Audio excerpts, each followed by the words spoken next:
"You have to trust me," the big man said, his voice steady as the wind howled around them both. "Just let me keep you alive until help arrives." Officer Emily Parker's hand never left her weapon. She was bleeding, her leg pinned under the crumpled door of her patrol car. Rain hammering her face like punishment. Hell's Angel was crouched 3 feet away, offering to save her life. She'd ever been told about men like him, screamed at her to say no. Her radio was dead. The temperature was dropping, and she was alone on a mountain road in the middle of the worst storm Colorado had seen in a decade. He looked at his hands. He'd raised them when he first approached. Hadn't lowered them. She said nothing. But she didn't draw the gun. That silence, that single terrified moment of choosing to trust a stranger the world had told her to fear would change both of their lives forever. If this story already has you feeling something, hit that subscribe button right now and drop a comment telling me what city you're watching from. You want to see how far this story travels. Let's go. Call came in at 11:47 p.m. A jackknife semi on Route 67, roughly 14 miles outside Colorado Springs, blocking both lanes with a possible driver still in the cab. The dispatcher's voice was clipped and efficient, the way it always was at that hour, like the radio itself was exhausted. Parker grabbed the call before anyone else could. She was 26 years old, 19 months on the job, and she still believed, with the stubborn conviction of someone who hadn't yet been broken by the work, that getting there first mattered. No, as she pulled out of the parking lot and hit her lights, that the call was wrong. Taken. Wrong deliberately. Someone had crafted it carefully, timed it precisely, chosen that specific road on that specific night because they knew a storm was moving in and they needed a police officer isolated and unable to call for help. She didn't know any of that. She just drove. The first 20 minutes were routine. Highway, rain getting heavier, her wipers working overtime. About a mile past the last intersection, when the rear of her patrol car fishtailed on a patch of black ice she never saw coming. Corrected. The car corrected with her. And then the guardrail on the mountainside of the road simply wasn't there anymore, replaced by a gap where a section had been removed recently within the last few hours, and the front end of her cruiser dropped 6 feet into a drainage culvert before hitting a concrete sidewall at speed. Her bag hit her like a fist. Her left leg folded wrong against the crumpled door panel, barked and went dark. The engine coughed twice and died. Sat there in the tilted silence, the rain hammering the broken windshield, and took inventory. She was alive. Her leg hurt badly, not broken. She told herself, because she needed it not to be broken. But the pain when she tried to move was its own kind of argument. Shoulder ached where the belt had locked against her collarbone. Was dead. Her phone showed 1 bar. Then 0 again. Then 1 again. 1. The signal bouncing off, nothing useful in the mountain terrain. She tried the radio 3 times. Got static and her own voice echoing back at her. Her phone. She tried her phone, got a partial connection, managed to say her location before the call dropped. Then she had no way to know if anyone heard. She wasn't sure anyone had. Besides, the temperature was 23 degrees and falling. Didn't panic. That was her training, the part that worked even when everything else failed. She stayed in the car. She kept moving her fingers and toes to hold circulation. Pressed uniform sleeve against the cut on her forehead, the one she hadn't noticed until she saw the blood on the deployed airbag, and she told herself they would come. Though someone would come. She was into her second hour when she heard the motorcycle. Missed it. Under the sound of the rain and wind, motorcycles have their own particular acoustic signature, a low thunder that cuts through weather in a way that car engines don't. Coming from up the road, from the direction she'd originally been traveling, and she heard it slow down when it reached the gap in the guardrail. She reached for her weapon. She had it drawn. Before she consciously decided to draw it, came down toward her carefully, picking his way along the culvert wall, and she could see him in the sweep of the motorcycle's headlight, still throwing light from the road above. It was large. She registered that first. Shouldered, broad-shouldered, and wearing heavy leather, one with a deliberate, unhurried way of someone who had navigated bad situations before and knew that rushing made them worse. And when he got close enough that she could see the patch on the back of his vest, her grip on the weapon tight, his head, red and white, Hell's Angels, Colorado, trained for this. Not specifically, nobody had trained her for a drainage ditch at midnight in a blizzard, with a dead radio and a leg that might be fractured, but she had trained for the psychology of it. Encounters, threat assessment, controlling the situation when you were physically compromised. She pushed the door open with her good leg and got the weapon up. She said, loud and clear, the way they drilled it. There. He stopped his hands and he raised his hands. Them, both of them, slow and deliberate, and held them out to his sides at shoulder height. Your name is Ryan Cole, he said. I saw the gap in the rail. Armed, don't move. I'm not moving. His voice was level, not submissive. There was too much weight behind it for that, but careful. Like a man who understood that her fear was legitimate and didn't intend to make it worse. Hurt. I can see the blood on your face. How long have you been down here? Don't move. I heard you. I'm not moving. He paused. She didn't answer. You're favoring it. The way you pushed the door and then the way you're standing now. Something happened to it in the crash. He was still holding his hands at shoulder height and was hitting him directly, and he didn't flinch. First aid kit on the bike. I have an emergency thermal blanket, and I have a satellite communicator that works not even when the cell signal doesn't. It can call for help and keep you warm until it arrives. That's all I'm offering. Step back. Officer, step back. Step back. One full step, hand still raised. She held the weapon on him and breathed through the pain in her leg and tried to think. Was dropping. She could feel it in the air against her wet uniform, in the way her hands wanted to shake that had nothing to do with adrenaline. Was going to be in trouble in another hour if help didn't come. About exposure, to know she was already in the early stages of hypothermia, the shivering that felt like cold, but was actually her body beginning to fail at regulating itself. She looked at him. His hands were still up. He was still waiting. You don't have to trust me, he said quietly. Just let me keep you alive until help arrives. She stared at him for a long moment, at the patch, the hands, at the hands, at the face of a man who hadn't flinched when she pointed a weapon at him and hadn't moved when she ordered him back and hadn't done anything in the last 4 minutes except stand in the rain with his arms raised and offer to help her. Any sudden movement, she said, and I fire. Understood. Where I can see you at all times. Yes, ma'am. Kit. He moved to the bike with the same deliberate care, made no sudden movements, narrated everything he was doing as he did it. Reaching into the left saddlebag now. Just the kit. He brought it back down and set it on the culvert wall 6 feet from her, then stepped away. You can get it, or I can open it and show you what's in it. Call. She got it herself, keeping him in her peripheral vision, while she worked the zipper with her free hand. Gauze, antiseptic wipes, fly closures, emergency thermal blanket still in its package is a cylinder of chemical heat packs, professional grade. Nothing improvised. You do this a lot? She asked. Kit. Help people. He was quiet for a moment. When I can. She got the blanket around her shoulders one-handed, which was harder than it sounded and probably looked ridiculous, but he didn't offer to help again. She noticed that. He'd offered once, she'd declined implicitly, and he respected it without making it into a moment. Satellite communicator, she said. Show me. He pulled it from his jacket pocket and held it up, then set it on the wall beside the kit. She told him to turn it on. He did. She watched him enter coordinates. He asked her for her badge number, so the message would include verification that this was a sworn officer requiring assistance and send the emergency signal. He couldn't read the screen from where she was standing, but she watched the confirmation light go green. She asked, in this weather, at this location. He thought about it. 3 hours minimum, maybe 4. She almost laughed. It came out as something else. I know, he said.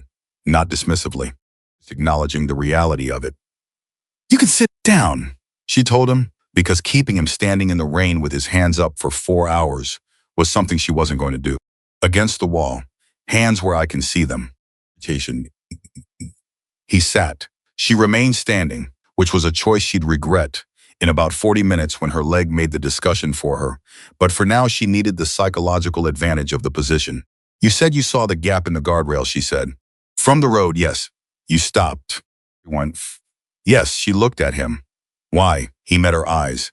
Because there's a gap in the guardrail on a mountain road in the middle of a storm at midnight. Wouldn't I stop?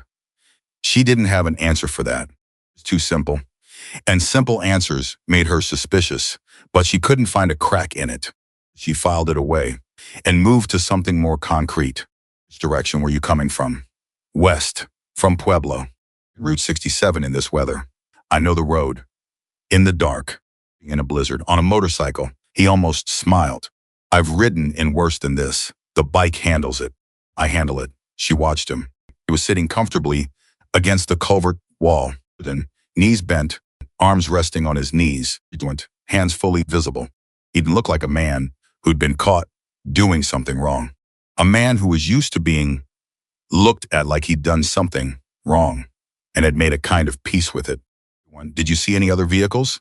She asked, before the gap. He went still, just slightly, just for a moment, but she caught it. Why? He asked.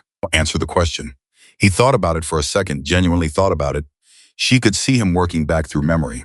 The black pickup, he said. F-250, older, no plates that I could see from the angle I had. Parked about half a mile back on a service road. Lights off. Running? Hard to say from that distance. Possible. She held his eyes.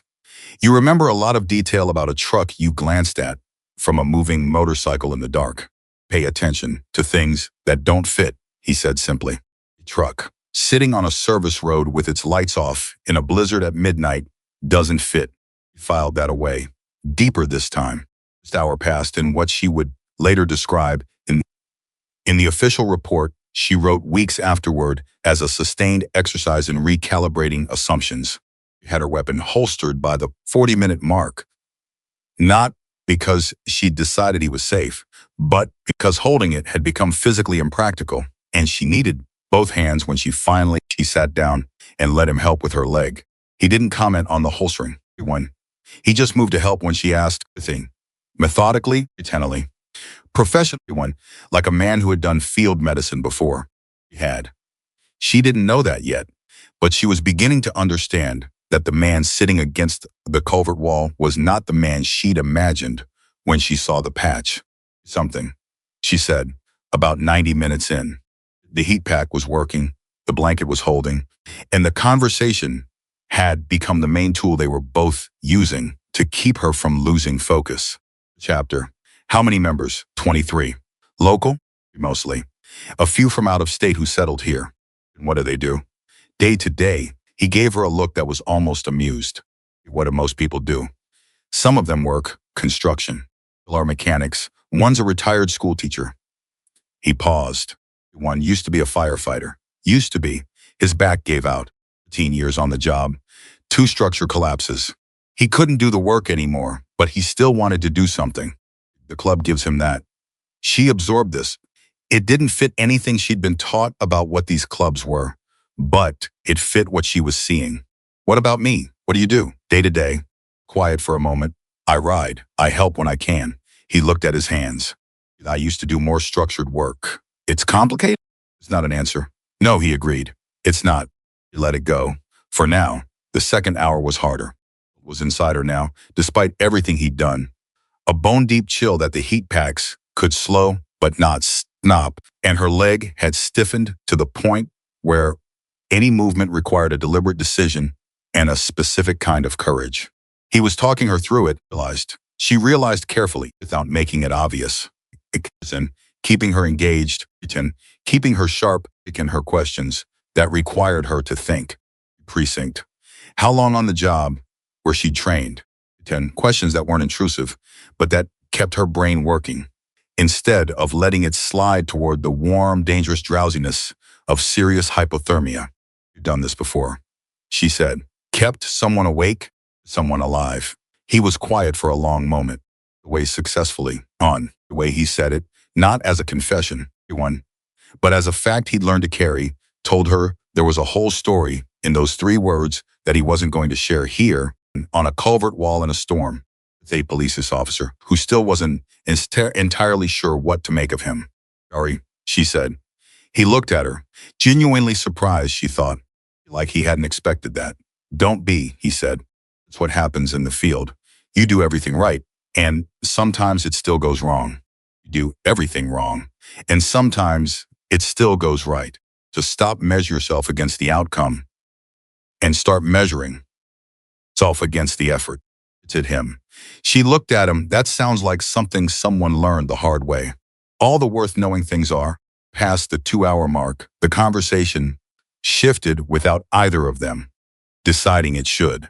We'd been talking in the careful, exploratory way of people who are learning each other across a boundary neither of them had asked for. And then the conversation just changed. The way they sometimes do when people have been in a high-stakes situation together long enough that the pretense becomes more work than the truth. Can I ask you something? Emily said. You've been asking me things for 2 hours. This one's different. He waited. The patrol report that sent me out here, she said. Jackknifed semi. I never found one. No debris, no skid marks, no anything. And the gap in the guardrail. She stopped. He held, very still. It wasn't rusted out, she said. I saw the edges when I first went in. The metal was sheared, like it had been cut. He looked at her for a long moment. When did you notice that? About 40 minutes in, thinking about it since. And the truck I told you about. The truck, she said. Why does a truck sit on a service road with its lights off near a section of guardrail that's been deliberately removed on the same night a patrol officer gets sent to that exact location on a false call? Ryan said nothing. You see the same picture I'm seeing, she said. Isn't a question, Officer Emily. He paused. I'm not sure what I see. That's a lie. He looked at her steadily. It might be better for you, he said quietly. If we wait until you're out of this culvert and in front of people you trust before we talk about what I saw. Police officer, I know. You can tell me. You can, he said. But right now, the most important thing is keeping you alive and warm and clear-headed until rescue arrives. He stopped, started again. The rest of it will matter a great deal more if you're healthy enough to act on it. She stared at him.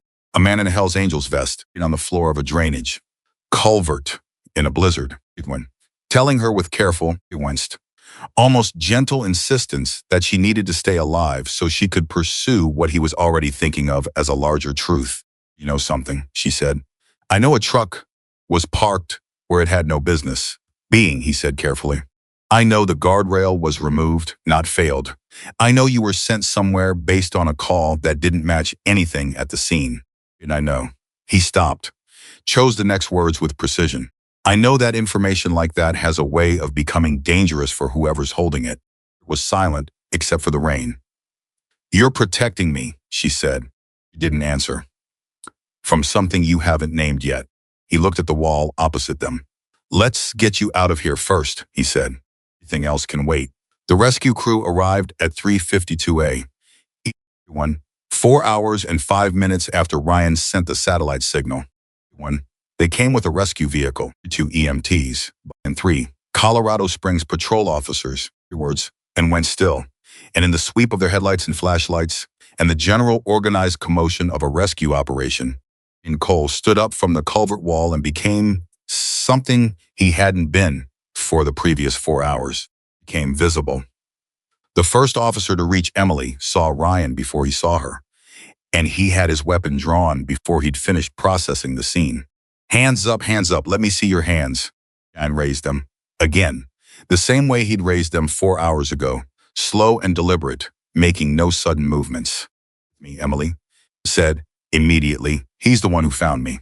He kept me alive. The officer wasn't listening to her. He was looking at the patch. And then the second officer reached them. And he was looking at the patch too. And in the radio chatter that followed, Emily could hear the words Hell's Angels moving back and forth between them like a contamination. Away from her, the first officer said to Ryan, "You've been moved to the wall. Ryan moved to the wall, hands still up. Eyes forward. He didn't do anything, Emily said. Her voice was stronger than she felt, which was a kind of miracle. He kept me warm. He called for help. He's the reason I'm alive. We'll sort it out at the scene, the officer said, which was not an answer. Watch them take Ryan's position the way they'd have taken any subject's position, hands, stance, distance. And she watched Ryan comply with every instruction without argument, without attitude, without a single word that wasn't a direct response to a direct question. And she understood in that moment that he had done this before, just tonight, in his life. He had spent years being the person everyone assumed was the threat, and he had built a way of existing in that reality that was so disciplined it looked like calm. She was angry. She was exhausted and cold and in genuine pain, and she was angry in the specific way. You get angry when you see something unjust and you don't yet have the strength to fix it. She filed it away with everything else. They loaded her onto a stretcher, and as they carried her toward the rescue vehicle, she turned her head to look back at Ryan Cole, standing against the culvert wall with two officers flanking him, questions in that quiet voice, and she thought about what he'd said. Phone. Everything else can wait. She thought about the truck, the guardrail, the call that sent her out here. She thought about a man who had held his hands up twice in one night and both times been treated like a threat. She thought, not for much longer. She didn't know yet how right she was, or how wrong she was, or how much larger the truth was going to turn out to be. She just knew what she'd seen. She too what he'd done. That whatever happened next, whatever the officers at the scene decided about the man with the Hell's Angels patch, she was going to be the loudest voice in the room telling them they were wrong. She owed him that much. She owed him a great deal more. The stretcher reached the rescue vehicle and they loaded her in, and the doors closed, and she was warm, finally. Everyone genuinely warm for the first time in 4 hours. Thus, she closed her eyes. She thought about the truck with no plates, parked on a service road with its lights off. She thought about the deliberate precision of a man who paid attention to things that didn't fit. She thought about how Ryan Cole had known, without her saying it, that she needed to stay alive so she could pursue the truth. Like he already knew what the truth was, like he'd been waiting for someone on the right side of the law to catch up to it. Outside, the rescue vehicle was in the rain and the dark. The man everyone had already decided was the danger stood calm and still against a culvert wall and answered questions he didn't have to answer. And did not mention the truck, did not mention the guardrail, and did not mention any of the things he knew. Not yet, because he understood something Emily was only beginning to grasp. This wasn't over. It hadn't even really started. They brought Ryan Cole in from the cold like he was the problem. The part that stuck with Emily, even from the back of the ambulance, even through the fog of warming blankets and the EMT, checking her pupils and asking her to track his finger left to right. She could still see it through the rear window as they pulled away. Ryan, standing in the rain, two officers flanking him with the posture of men managing a threat rather than processing a witness. He wasn't handcuffed, not technically, but he wasn't free either. And everybody at that scene understood the difference. UMT asked her what her pain level was on a scale of 1 to 10. She said, which was generous in the directions of so stoic, the leg and the shoulder, and she stopped, not to say. And watching them treat that man like he did something wrong when he's the only reason you're talking to me right now would wait. That one required a room with better lighting and more institutional weight behind it. To Colorado Springs Regional in 40 minutes. The emergency doctor confirmed what she'd suspected. The Emil's tibia had a hairline fracture, not a clean break, which was the best version of bad news. The shoulder had a grade 2 AC sprain. The laceration on her forehead needed 4 stitches, borderline hypothermic, though her core temperature had climbed back to the acceptable side of dangerous during the ride. The doctor said, I had help. Emily said. The doctor didn't ask what she meant. Nobody did, yet. The conversation was still forming itself in rooms she hadn't entered. Lieutenant Marcus Webb arrived at the hospital at 5:15 in the morning. He was a compact, precise man in his late 40s who wore his rank with the quiet authority of someone who'd stopped not needing to prove it a decade ago. He sat down in the chair beside her bed, folded his hands in his lap, and looked at her the way he looked at everything, like he was cataloging it for later use. "What happened?" he said. She told him. All of it. Not the processed, report-ready version she'd been organizing in her head during the ride. The real version. The call, the road, the gap in the guardrail that wasn't rust and weather, but sheared metal. The crash. The 2 hours alone. Ryan Cole appearing out of the dark with his hands up. The 4 hours in the culvert. The satellite communicator. The heat packs. The conversation, the things he'd said, and the things he'd chosen not to say. The truck. The service road. The lights off. Webb listened without interrupting. It was one of his qualities she had always respected. He didn't rush the telling. He waited for the whole picture before he responded to any part of it. When she finished, he was quiet for a moment. "The man with the Hells Angels patch," he said. "Cole, yes, he's at the scene. They're talking to him." She held Webb's eyes. "I need you to understand something, Marcus. That man kept me alive. He didn't have to stop. He didn't have to spend 4 hours in a drainage ditch, in a blizzard, helping a police officer who had a weapon pointed at him. He did it anyway. And when your people showed up, they treated him like the suspect." Webb's expression didn't change. The officers were responding to what they saw. "I know what they were responding to. I'm telling you what the reality was." He looked at her for a long moment. "You believe him?" What I saw was a man who knew exactly how to keep someone alive in a cold weather emergency. One who had professional-grade equipment, who called for rescue with a satellite communicator, and who told me things about that scene that no innocent bystander would have noticed. Kind of things. "The truck," she said, "the guardrail," said what they meant, before I said it out loud. And then he told me to wait, to hold that information until I was somewhere safe. Like he was protecting the integrity of something he knew was bigger than that culvert. Webb sat with that. Listen.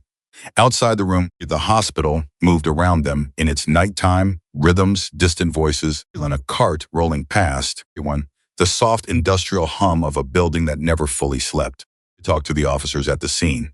He said, finally, "I'll make sure Cole is treated appropriately. I need you to do more than that." "The call was fabricated, Marcus. I went to a scene that didn't exist. The layer was cut. Someone wanted me on that road, alone, in that weather." She stopped. The weight of it sit in the air between them. "I need someone to start asking why." He looked at her for a long moment. Then he stood up and straightened his jacket lens and said, "Then get some rest. Talk more in the morning." It wasn't agreement. It wasn't dismissal either. She'd take it. And Cole sat in interview room 3 at the Colorado Springs Central Division for 2 hours and 40 minutes before anyone came in to officially talk to him. He wasn't under arrest. They'd made that clear, the kind of technically true statement that leaves the maximum amount of room for everything it doesn't say. Voluntarily, they said. For questioning, they said. Procedures, they said. He'd heard all 3 of those phrases before, the rooms. Zahn's ears in other one, and he knew exactly what they meant and exactly what they didn't mean. And he sat in the plastic chair with his hands flat on the table and his back straight, and he waited with the patience of a man who had learned a long time ago that impatience in situations like this was a luxury he couldn't afford. It smelled like burnt coffee and industrial cleaner. Fluorescent light above him, the flickered at irregular intervals. The flickers 37 in the first hour, the rhythm uneven enough to be genuinely distracting if you weren't practiced at ignoring things that were designed to unsettle you. He was practiced at that. Busk. Chief Daniel Brooks came in at 6:45 in the morning with a manila folder and the expression of a man who had already made up his mind about something and was going through the motions of an open conversation as a professional courtesy. When he was 61, he said, silver-haired, the kind of institutional authority that came 3 decades of being the most important person. in most rooms he entered. He set the folder on the table without opening it. He sat down. He looked at Ryan the way people looked at things they'd already categorized. "Cole," he said. "That's right. You want to walk me through your evening?" Ryan walked him through it. One, the same way he'd walked Emily through it. Obviously, Pueblo to Colorado Springs, Route 67, you think. The truck on the service gap, in the guardrail, coming down into the culvert. He left nothing out that was relevant to the rescue. It kept his voice even and his pace steady. Brooks listened with his arms crossed and his face neutral. "And you just happened to be on that road. I was heading to the springs. The route I take. In the middle of a blizzard. Midnight. On a motorcycle. I know the road," Ryan said. "And I know how to ride in weather. It's not as unusual as it sounds. To most people it would be." Ryan didn't respond to that. Stood what it was not a question. A probe. Invitation to get defensive. To justify himself. To use language that could be turned back on him. He'd been offered those invitations before. Brooks opened the folder. A single printed page across the table. Ryan could see it was a record summary, the kind that gets pulled from NCIC when someone runs a name. "Record," Brooks said. "From 22 years ago?" Ryan said. "Assault weapons charge. Charges that were pled down and completed. Record has been clean since 2003. He paused. "You know that? It's on the same page." Brooks tapped the paper. "Once a chief." Ryan said it quietly, but with a weight that stopped the sentence. Aggressive, precise. "I understand what you're doing, and I understand why you're doing it. I've been in that vest long enough to know what people see when they look at it. I'm going to ask you to look at the actual facts of last night. The officer is alive. She's alive because I stopped and spent 4 hours in a drainage culvert in below freezing temperatures helping her. Didn't have to do that. Nobody asked me to. I did it because she needed help, and I was there." Looked at him without expression. "She says the same thing. She's been fairly vocal about it, apparently." "She's a good officer," Ryan said. "She knows what she saw. Was injured, possibly in shock. She was sharp enough to ask me the right questions and notice the right details." Ryan held Brooks's eyes. "You noticed the guardrail, Chief. Independently, without me saying it. It's not someone whose perception was compromised." Was quiet for a moment. Ryan could see him weighing something, the institutional comfort of a simple narrative against the friction of a more complicated truth. "The guardrail," Brooks said, "finally, the edges were sheared. Not rusted, not broken under impact. Cut or forced with equipment, recently enough that there was no weathering on the exposed metal. You got close enough to see that. I was in the culvert for 4 hours. When I had time to look." Brooks studied him. "Why didn't you mention this at the scene?" "Because the first thing your officers did when they arrived was put 2 guns in my direction. Not so coastal. I made a judgment call that the information would travel better through official channels than through me trying to explain it in a drainage ditch at 4 in the morning." His jaw tightened. "Just slightly. You're saying you withheld information." "Saying I waited for the appropriate moment. That moment is now. Appropriate person." Ryan met his eyes steadily. "Also, a black F-250 is your model. Zompherson, no visible plates, on the service road, approximately half a mile west of the gap. Lights off. I passed it heading east, roughly 15 minutes before I found the guardrail gone. It was very still." "That's not in your report," he said. "I'm telling you now."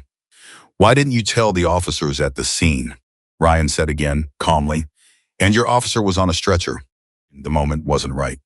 Brooks stared at him for a long time and watched him, working through it, the instinct that said, "Don't trust the man with the patch," fighting the logic that said, this man's account is internally consistent and matches the physical evidence and includes 10 details that no one who wasn't actually there would know. Logic was winning. Barely, but winning. "We're going to need a full written statement," Brooks said. "One. I'll give you one, and I'm going to need you to stay available. I'm not going anywhere." Brooks picked up the folder to rise, stopped, looked back at Ryan with an expression that was as close to conflicted as a man like him would let it show in an interview room. "The truck you described," he said. "You said no plates visible. my angle and speed. In that weather, there may have been plates, confirm, but you're confident about the service road. Location. Half a mile west of the gap, the road curves left just before it. There's a drainage marker on the right side, orange and white reflective. The truck was parked 20 feet past it. Brooks wrote something in the margin of his folder. He didn't say anything else. He left. Ryan sat back in the plastic chair, looked at the flickering light, and thought about what came next. The statement took 90 minutes to write and another 30 to review with an officer who asked good questions and wrote the answers with the careful, neutral hand of someone trying very hard not to let his own opinions show in the transcription. Ryan answered everything, honestly. He left out only the things he wasn't yet ready to explain the full scope of what he knew about that stretch of road and why he'd been paying closer attention to the service roads along Route 67 than a random midnight motorcyclist had any reason to. He'd been watching that area for 3 weeks. Not officially. Not on anyone's behalf. Just watching. The way he'd gotten in the habit of watching things that didn't fit. Things that accumulated into patterns if you looked at them long enough and from the right angle. You'd notice the traffic vehicles using the service roads at hours and in weather that didn't make sense for any legitimate purpose. He'd been building a picture that he hadn't yet decided what to do with. And then a police officer's patrol car had gone into the culvert that 100 meters of careful attention had told him was not a coincidence. He hadn't told Emily that. He hadn't told Brooks that because he was hiding it, but because information given in the wrong order, at the wrong moment, to the wrong audience, a way of becoming something other than the truth by the time it finished traveling. He needed to give it to the right person at the right time. He just hadn't found that person yet. By 10 in the morning, he was back on the street. Charges. Not even a formal citation. Just the careful, slightly stiff, "Thank you for your time, Mr. Cole of an institution that had gotten what it needed and didn't know how to gracefully acknowledge that the man they'd been planning to treat as a suspect had given it to them. He called his chapter president from the parking lot. The man on the other end asked. They were polite, Ryan said. The cop? She's going to be okay. He paused. She's better than okay. She paid attention. You think she'll push back on how they handled you? I think she already has. I think she's been pushing back since they loaded her into the ambulance. He looked up at the sky. The storm had passed. The morning was cold and clear and brutally bright in the way of winter mornings after a big front moves through. The F-250, I need you to check something for me. What kind of something? The kind that doesn't go through official channels. A pause where I'm not asking you to do anything illegal. I'm asking you to ask around. The people who use those service roads on 67, the ones who've been noticed in the last month. One have a face, a name? Another pause longer. Quietly. When do I do things loudly? Almost smiled. Call me when you have something. He ended the call. Stood in the parking lot for a moment in the cold, bright morning. Then he walked to where they'd impounded. His motorcycle held it for inspection, another courtesy of the evening's procedural courtesies. And he waited for the duty officer to process the release paperwork. The department's internal review of Emily's accident call began formally at 9 and informally at something closer to 7, which was when Lieutenant Webb started pulling the dispatch records personally rather than waiting for the review team to get to them. He found took him 11 minutes to locate and about 4 seconds to understand. The call that sent Emily to Route 67 had been entered into the system at 11:31 p. by a dispatch operator ID that belonged to a woman named Sandra Howell, who had been on shift that night. Sandra Howell's shift log showed her on break from 11:15 to 11:45. She couldn't have entered the call. Someone had used her credentials. Webb sat with that for a moment, the kind of moment where you're looking at something that has just changed the shape of the situation entirely, and you need a beat to let your understanding catch up to your eyes. Someone inside the department had accessed Sandra Howell's login and entered a fabricated emergency call. Time to send Emily Parker to a stretch of road where the guardrail had been deliberately removed. And he called Brooks directly, not through the duty desk, not through the administrative line. His personal cell, which he knew by memory, picked up on the second ring. "I need to see you," Webb said. "Office now. And I need you to not say this call happened on any line that's logged." "That serious?" Brooks said. "Yes." Another beat. 15 minutes. 15 minutes. Webb closed his laptop and gathered the printouts and thought about Ryan Cole sitting in interview room 3, talking about guardrails and trucks on service roads, and he thought about what Emily had said. He understood what they meant before I said it out loud. And then he'd waited. He'd protected the information. He'd given it only when he was in front of the right person. Thought, who does that? What kind of man walks into a situation that complicated, holds the most important piece of evidence close to his chest, and deliberately waits for the appropriate institutional moment to release it? Criminal. Not an opportunist, not a man with something to hide.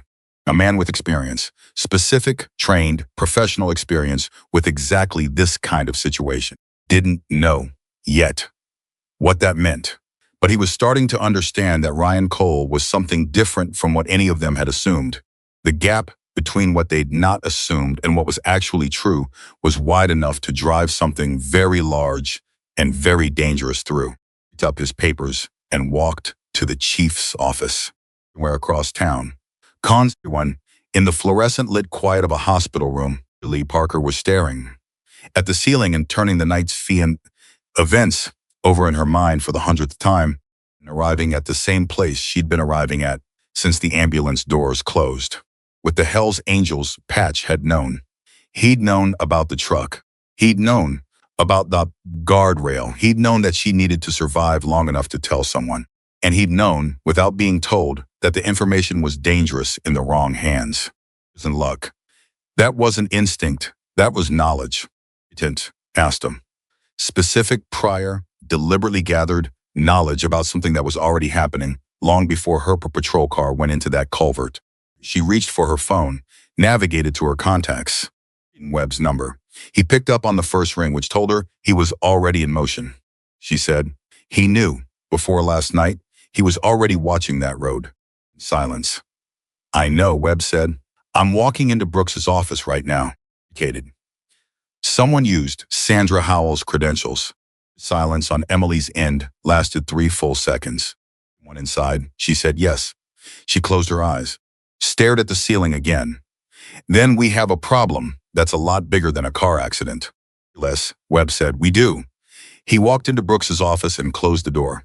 Down the hall, in the evidence processing room, a technician was photographing the impound documentation from Ryan Cole's motorcycle and logging the emergency kit, the satellite communicator, and the detailed handwritten notes Ryan had made during the hours in the culvert timestamps, pictures, Nestl's reported symptoms, his own interventions and their effects.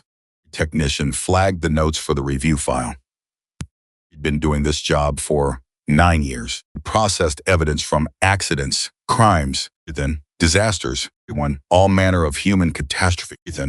And in 9 years, she developed a reliable instinct for when something was routine and when something weren't routine. They were too precise, too structured, too methodical, in a way that spoke of specific training she couldn't immediately categorize. She flagged them. Then, because the instinct was nagging at her, she ran the name. In Cole, Colorado, cross-referenced against anything outside local records.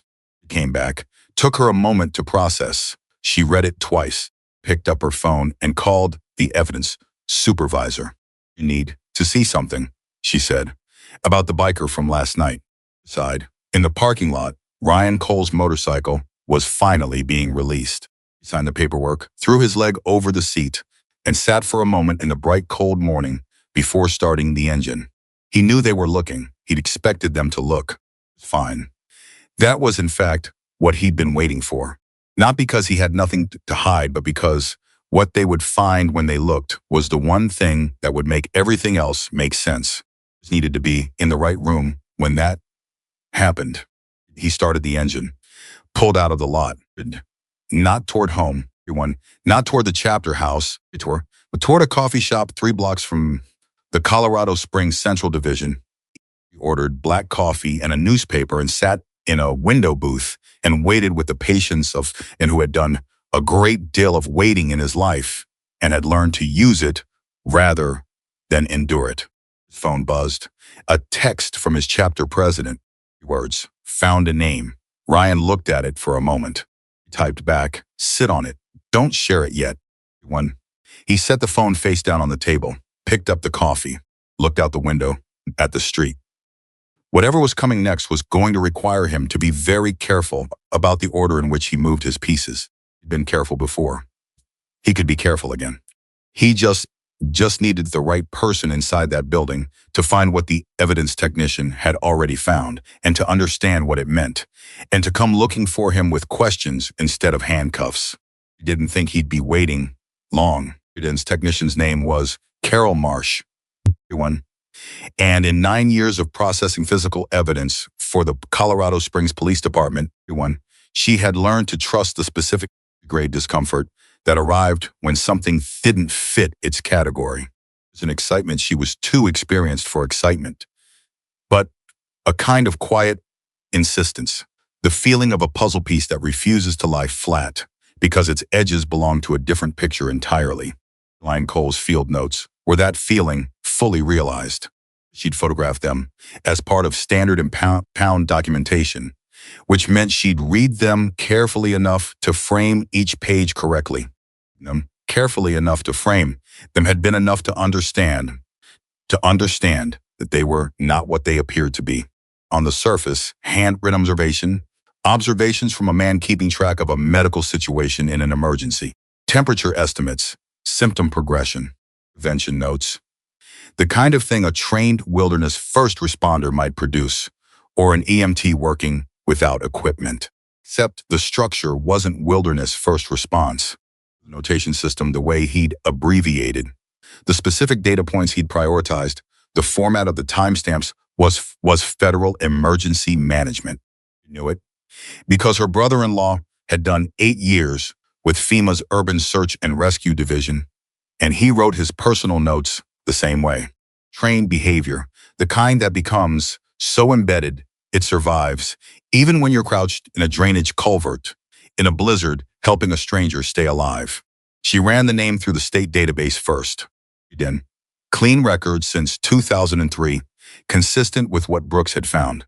He ran it through the cross-referenced federal system, the cross-referenced system that the department had access to through the Regional Joint Task Force Agreement, the one that pulled from multiple agencies and was technically available to her clearance level, but rarely used because most evidence technicians didn't think to try it.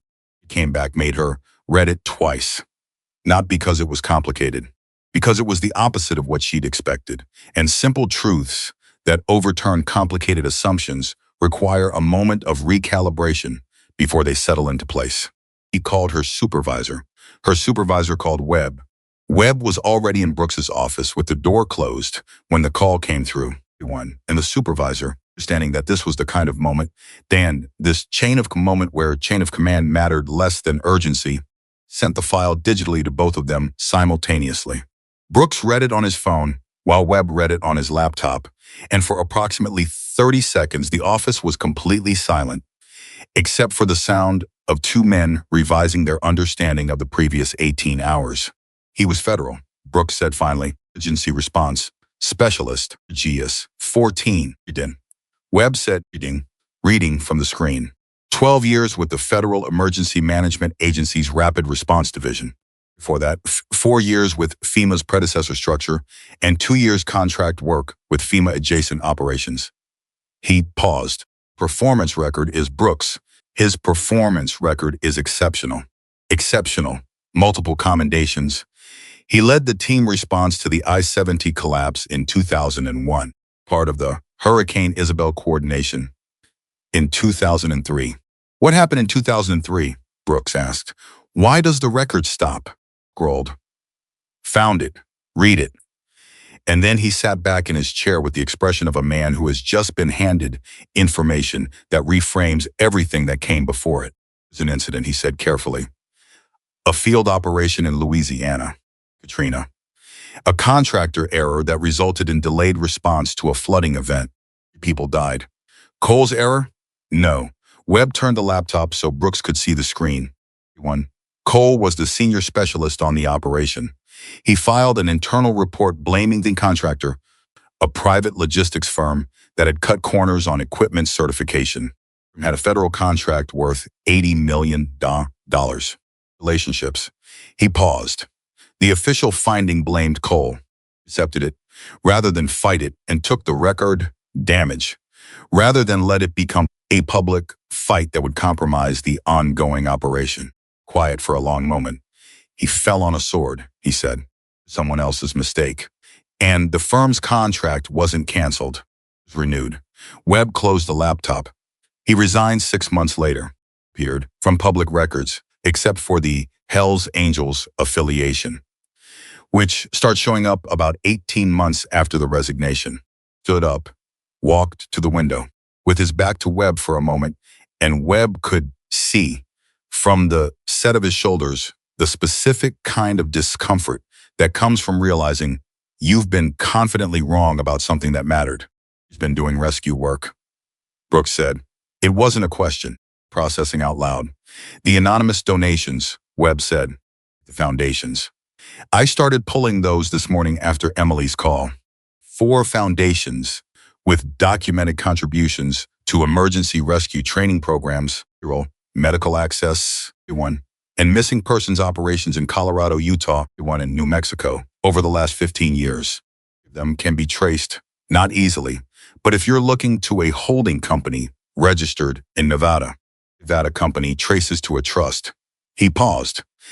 I haven't been able to get the trust beneficiary yet, but I have a strong suspicion. Cole, yes. Brooks turned around. His face had gone through something in the time he was looking out the window, not softened exactly, but recalibrated. Of certainty that had walked into interview room 3 at 6:45 in the morning was still there underneath, but it was quieter now. Listened by facts. Where is he now? Brooks asked. He was released from impound pickup at 8:52. Webb said. Phone is legally. We can't track it without a warrant. I know we can't track it without a warrant, Brooks said, with a patience that barely contained something sharper. Why I'm asking if anyone has eyes on him. He's not a suspect. He's not a suspect.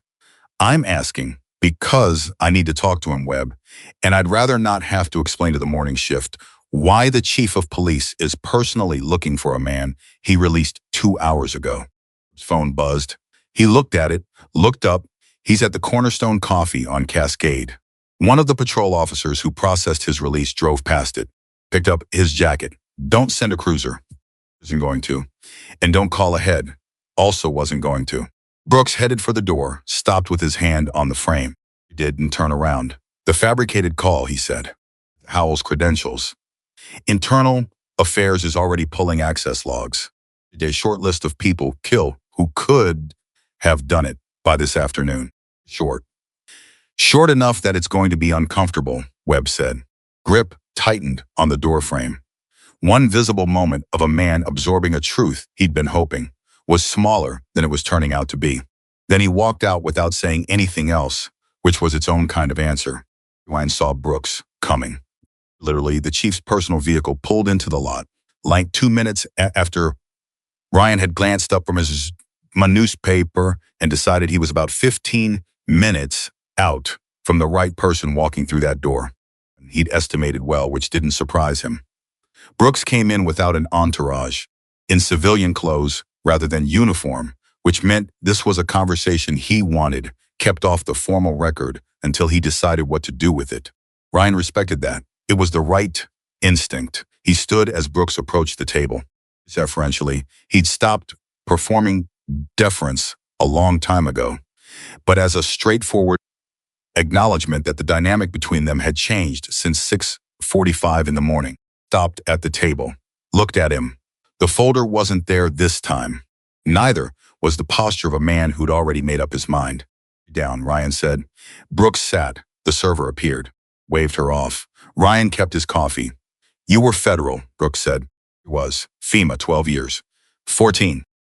If you count the contract work before the GS appointment, was watching him with the specific attention of a man recalibrating in real time. The 2003 incident. Ryan looked at his coffee. That's in the record. The finding blamed you. The finding blamed me. You filed a report blaming the contractor. I filed an accurate report, Ryan said.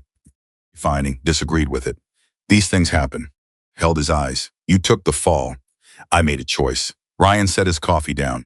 The contractor's firm had 3 other operations running concurrently. Them were in active disaster zones with ongoing federal support. Fought the finding, and I had enough to fight it. It would have become a public controversy at exactly the moment those operations needed institutional stability. People would have died in the middle of a bureaucratic dispute. I calculated the cost, and I made the choice. He met Brooks's eyes steadily. I don't need your sympathy for it. It was the right call. Quiet for a moment. And then you disappeared. You left federal service. That's not the same as disappearing. You joined the Hells Angels. Ryan almost smiled. I joined a group of people who believed that helping communities was worth doing even when the institutions weren't doing it. Happened to ride motorcycles. Some of them have records. Tim, most of them have more integrity than half the people I worked with in federal service. He paused. Patch is what people see. It's not what we are. Brooks absorbed this. The rescue work, the donations. Don't talk about those, I know. I pulled them anyway. But you might. Ryan looked at him evenly. How'd you get through the Nevada trust structure? You didn't yet. But we will. Yes, Ryan said. You will. He wasn't concerned about it. Those funds to be legally sound. Precisely because he'd always known that one day someone with the right clearance and the right motivation would look. He'd wanted them to look. He just needed the motivation to be the right kind. Leaned forward slightly. The truck on Route 67, 250. You've seen it before. It wasn't a question. Ryan recognized the instinct, the same instinct Emily had shown in the culvert, the ability to take the available information and follow it to its logical destination rather than waiting to be led there. He'd been right about Brooks. Underneath the institutional certainty and the reflex judgment, there was a real investigator. Seen it before, Ryan confirmed. How many times? 4 in 3 weeks. Always on the service roads between mile markers 34 and 51 on Route 67. Nights, different weather, always lights off. He paused. The second time I saw it, I noted the location pattern and started paying closer attention to the area. Didn't you report it? To who? Ryan said, not aggressively, but with the directness of a man asking a genuine question. One, a man with a Hells Angels patch walks into a police station and says he's been watching an unmarked truck on a mountain service road. What happens to that report? Which drawer does it go in? How long does it sit there before someone with the authority to act on it actually sees it? Nah, shush. Didn't answer once, went still. Brooks didn't answer immediately because the honest answer was uncomfortable, and he was the kind of man who knew when the honest answer was uncomfortable. Building a case. Brooks said, I was building a picture. You don't have law enforcement authority. I was gathering enough that when I brought it to the right person, it couldn't be dismissed. Last night changed the timeline. Last night changed everything, Ryan said. Someone used that road to try to kill a police officer. Minimum, to strand one in conditions that could kill her. That's not a truck on a service road anymore. That's an escalation. One. And I happened to be the only person who saw the truck and the guardrail and your officer's crash all in the same 20-minute window. Looked at him for a long, measured moment. What do you think is on that road? Ryan considered how much to say. He'd been holding this carefully for 3 weeks, giving it only in pieces, waiting for the right container. Brooks was the right container. But trust, even warranted trust, needed to be built in the right order. Staging operation, he said. I don't know exactly what's moving through there, but the pattern is consistent with regular, coordinated transport. Use the service roads to avoid the primary traffic on Route 67. One clusters around 2 windows, late Sunday nights and early Thursday mornings. Been running 2 months, for at least 2 months, probably longer before I started watching. Had gone very still. Drugs? Possible. Could be stolen goods, could be human, could be something else entirely. I don't know the cargo. I only know the pattern. Ryan met his eyes. I know this. Whoever is running that operation knew that Officer Parker was going to be on that road last night. They sent her there, which means they have access to information inside your department. Landed in the silence between them like a stone dropped into still water. Sat back. The expression on his face was the specific expression of a man who has been a police chief for 11 years and has just been handed, from the most unlikely possible source, the confirmation of his worst professional fear. "And how confident are you?" he said quietly. "Confident enough that I've been losing sleep over it for 3 weeks," Ryan said.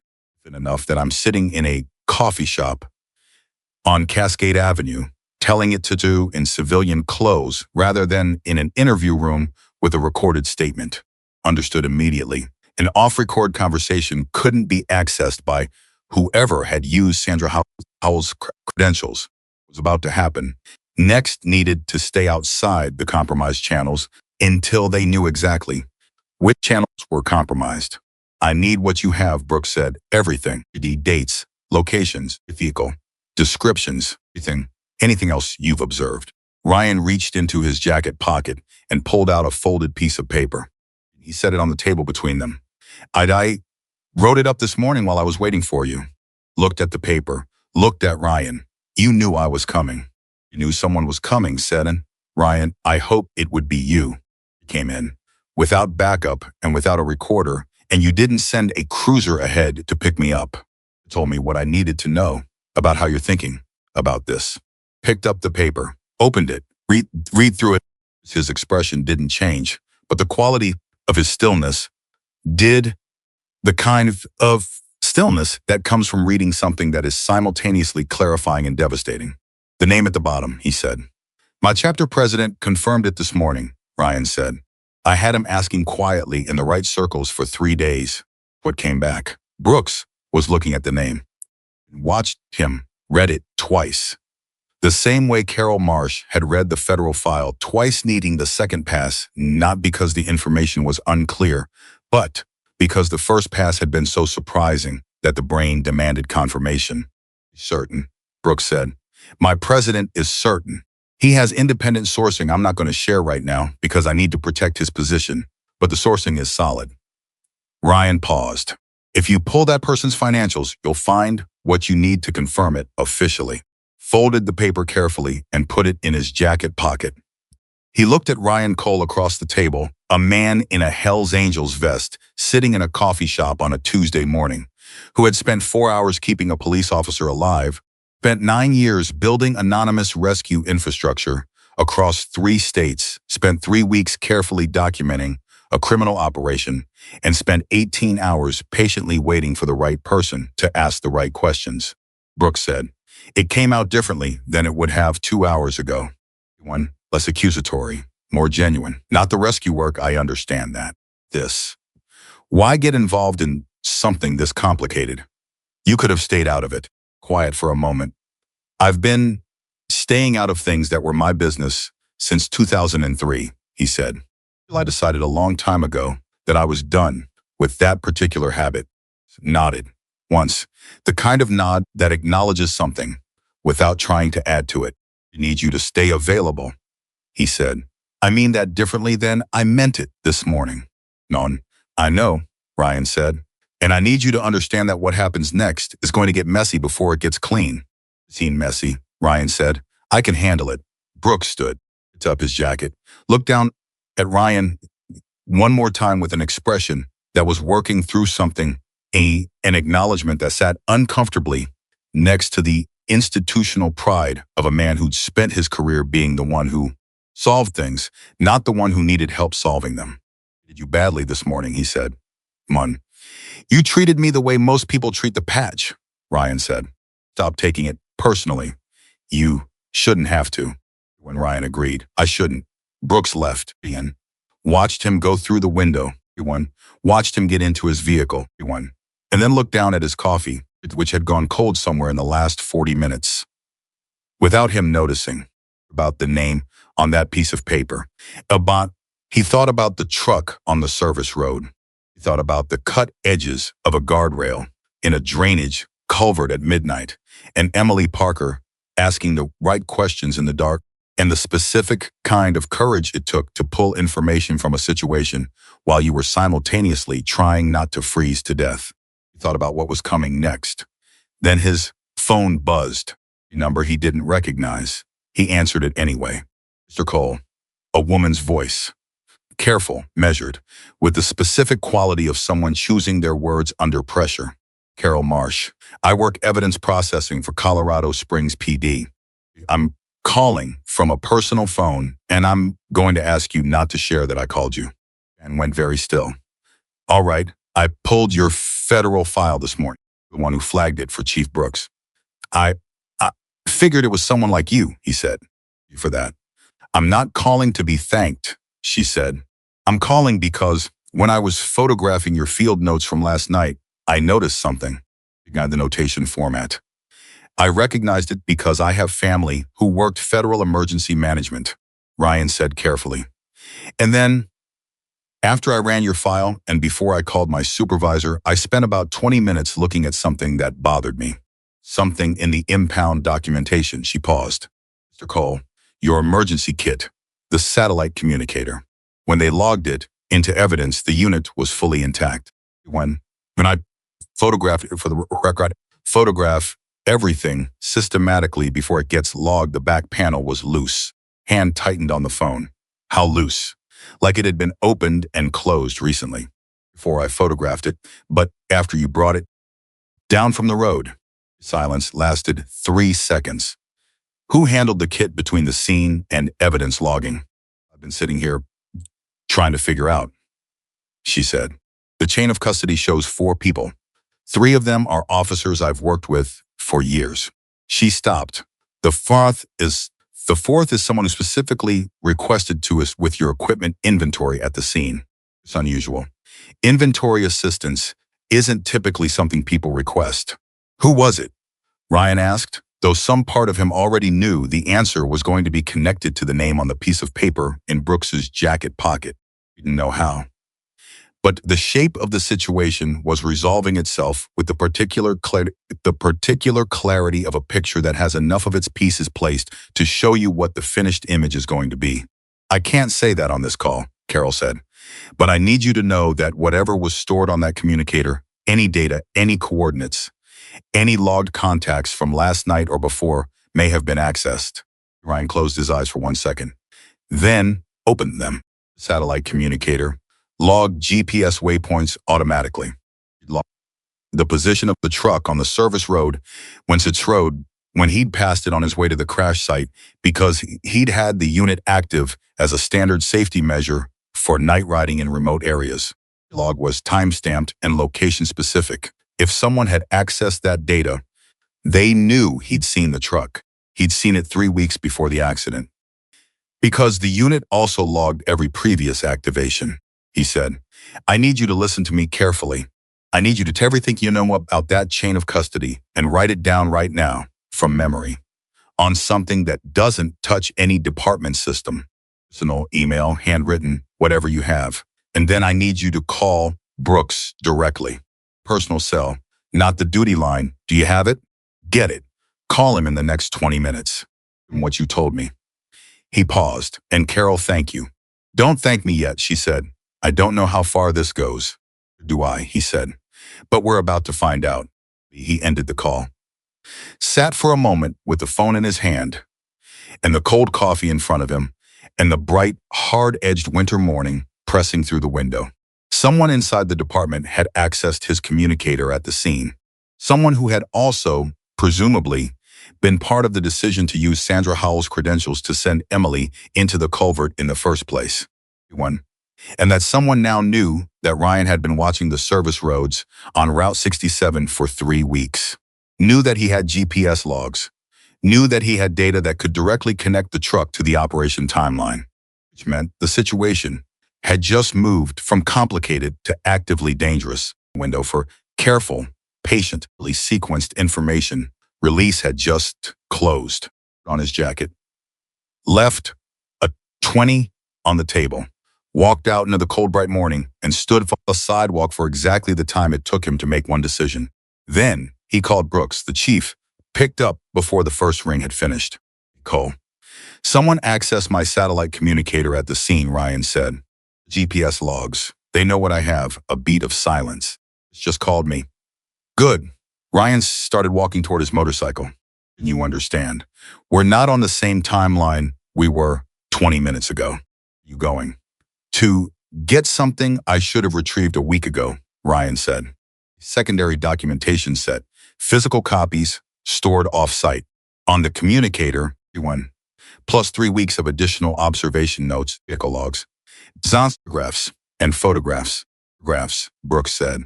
Of the truck, Gonzales Road, this Kisilo, and in 2 cases, images of the individuals I observed making transfers. Ryan reached his bike.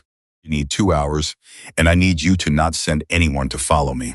Cole, Chief. He said it with the same precision he'd used at 6:45 in the morning in the interview room. Operated in compromised environments before. I know how to protect evidence, and I know how to protect myself.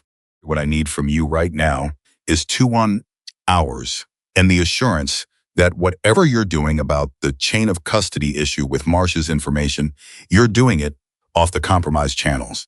Long pause. The kind where a man is weighing institutional control against operational reality. Brooks said, 2 hours. Ryan started the motorcycle and came up with the deep steady thunder that woken something up in Emily Parker through the noise of the storm. 2 nights ago, that felt like a week. He pulled out into traffic. 2 hours. He could do a great deal in 2 hours when the timeline had compressed and the stakes had clarified, and the careful patience of 3 weeks of watching had finally, definitively given way to the moment he'd been building toward. Someone inside the Colorado Springs Police Department had tried to kill Emily Parker, or at minimum had helped set the conditions for her death, and they now knew that Ryan Cole had evidence connecting them to a criminal operation that had been running under the department's nose for months. Going to move quickly. He was going to move faster. The throttle and headed west, the storage unit in Manitou Springs, where he kept the things he wasn't ready to let anyone else hold yet. And he thought about Emily in her hospital room, and Brooks in his office, Marsh sitting at her evidence desk with the specific courage of a person who had seen something wrong and undecided against the comfortable alternative of not seeing it to pick up the phone. He thought about the name on the piece of paper in Brooks' jacket pocket. He thought about how much was about to change. He rode faster. The unit was a 10 by 12 space in a climate-controlled facility in Manitou Springs that Ryan paid for in cash under a name that was legally his, but that he'd stopped using publicly in 2004. Not he rented it 7 years ago for reasons that had nothing to do with Route 67. And he'd started using it for this specific purpose 3 weeks ago because he trusted it in the way he'd learned to trust things, not because they were perfect, because he tested them under conditions that mattered. He got there in 41 minutes, unlocked it, pulled the door up. Documentation was in a waterproof case. On the second shelf, a hard-sided Pelican case, the kind he'd used in federal service for field documentation that needed to survive whatever environment a disaster threw at it. He lifted it out, set it on the floor, the combination, gone, and it. Everything was there. Every page of handwritten observation notes, GPS logs from the satellite communicator, pulled and printed 3 weeks ago when he'd first started tracking the pattern before anyone could access the communicator itself. 7 photographs taken with a long lens camera from positions on the ridge above the service roads, timed and dated with the camera's internal clock. Part plate numbers from 4 separate vehicles. One, in a sealed envelope at the bottom, a single sheet of paper with 3 names on it, the names his chapter president had assembled through their own network over the past weeks, cross-referenced with the name Ryan had gotten independently through a contact he still had from his federal years. All 3 names were people with Colorado Springs Police Department connections. One of them was on the piece of paper he'd already given Brooks. 2 were new. He photographed every page with his personal phone as a backup, sent the images to an encrypted cloud account he'd set up 2 years ago for exactly this kind of contingency, and then repacked the case. It carried it to the motorcycle, strapped it to the rear rack, not with the systematic efficiency of a man who had learned that how you secure evidence is as important as what the evidence says. His phone rang while he was tightening the last strap.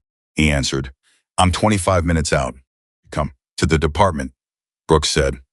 His voice had a texture Ryan hadn't heard in it before. Controlled urgency, the sound of a man who is managing something that is moving faster than he'd planned. What happened? Internal Affairs started pulling the access logs for Howell's credentials 45 minutes ago. Procedure, they notified the sergeant on duty about the scope of the audit. A pause. Sergeant on duty this morning is one of the names on the paper you gave me. When Ryan went very still, he knew the audit was happening.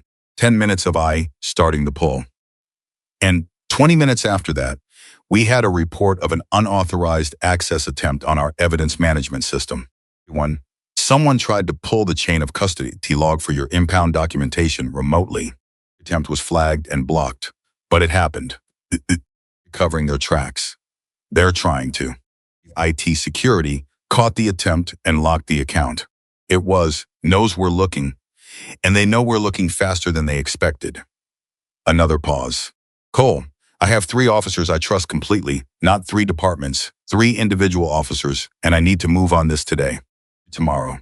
Today, Ryan understood immediately. The window wasn't 2 hours anymore. The window was whatever time it took for the people whose names were on that paper tour to decide that the safest move was to make the evidence and the witness disappear before either could reach a courtroom. I have more names for you, Ryan said. 2 beyond the one I already gave you. And I have photographs. The silence on Brooks's end lasted exactly 2 seconds. Can we meet? Not the department. Agreed. Your chapter house either. Ryan thought for a moment. You know the Broadmoor area? There's a church on Lake Avenue St. It has a parish hall behind the main building. Friday mornings, the hall is empty until noon. I know the pastor. Of course you do. It's Nostrix, Brooks said. He went still, with something that was almost not quite, but almost a note of genuine humor underneath the tension. 15 minutes, Ryan said. I'll have Webb with me. Webb. Only Webb, Brooks confirmed. Ryan started the motorcycle, pulled out of the storage facility lot, and turned east, toward the city, toward the specific intersection of everything he'd spent 3 weeks building toward, and everything the previous 24 hours had forced into motion. He thought about the names on that sealed envelope. He thought about 20 minutes ago when he'd had the luxury of thinking he had 2 hours. Emily Parker was not supposed to be out of bed. He'd been clear about this. In the way doctors are clear about things they fully expect to be ignored with the resigned specificity of someone who has spent years telling people what their bodies need and watching people decide their minds need something different. Line tibial fracture, grade 2 shoulder sprain, post-hypothermic recovery protocol. Supposed to be flat, elevated, medicated, to the degree that flat and elevated felt like reasonable options rather than institutional impositions. She was sitting up in the hospital bed with her phone pressed to her ear and her laptop open on the wheeled tray table, which was as close to not being out of bed as she was willing to negotiate. Had called her 20 minutes ago.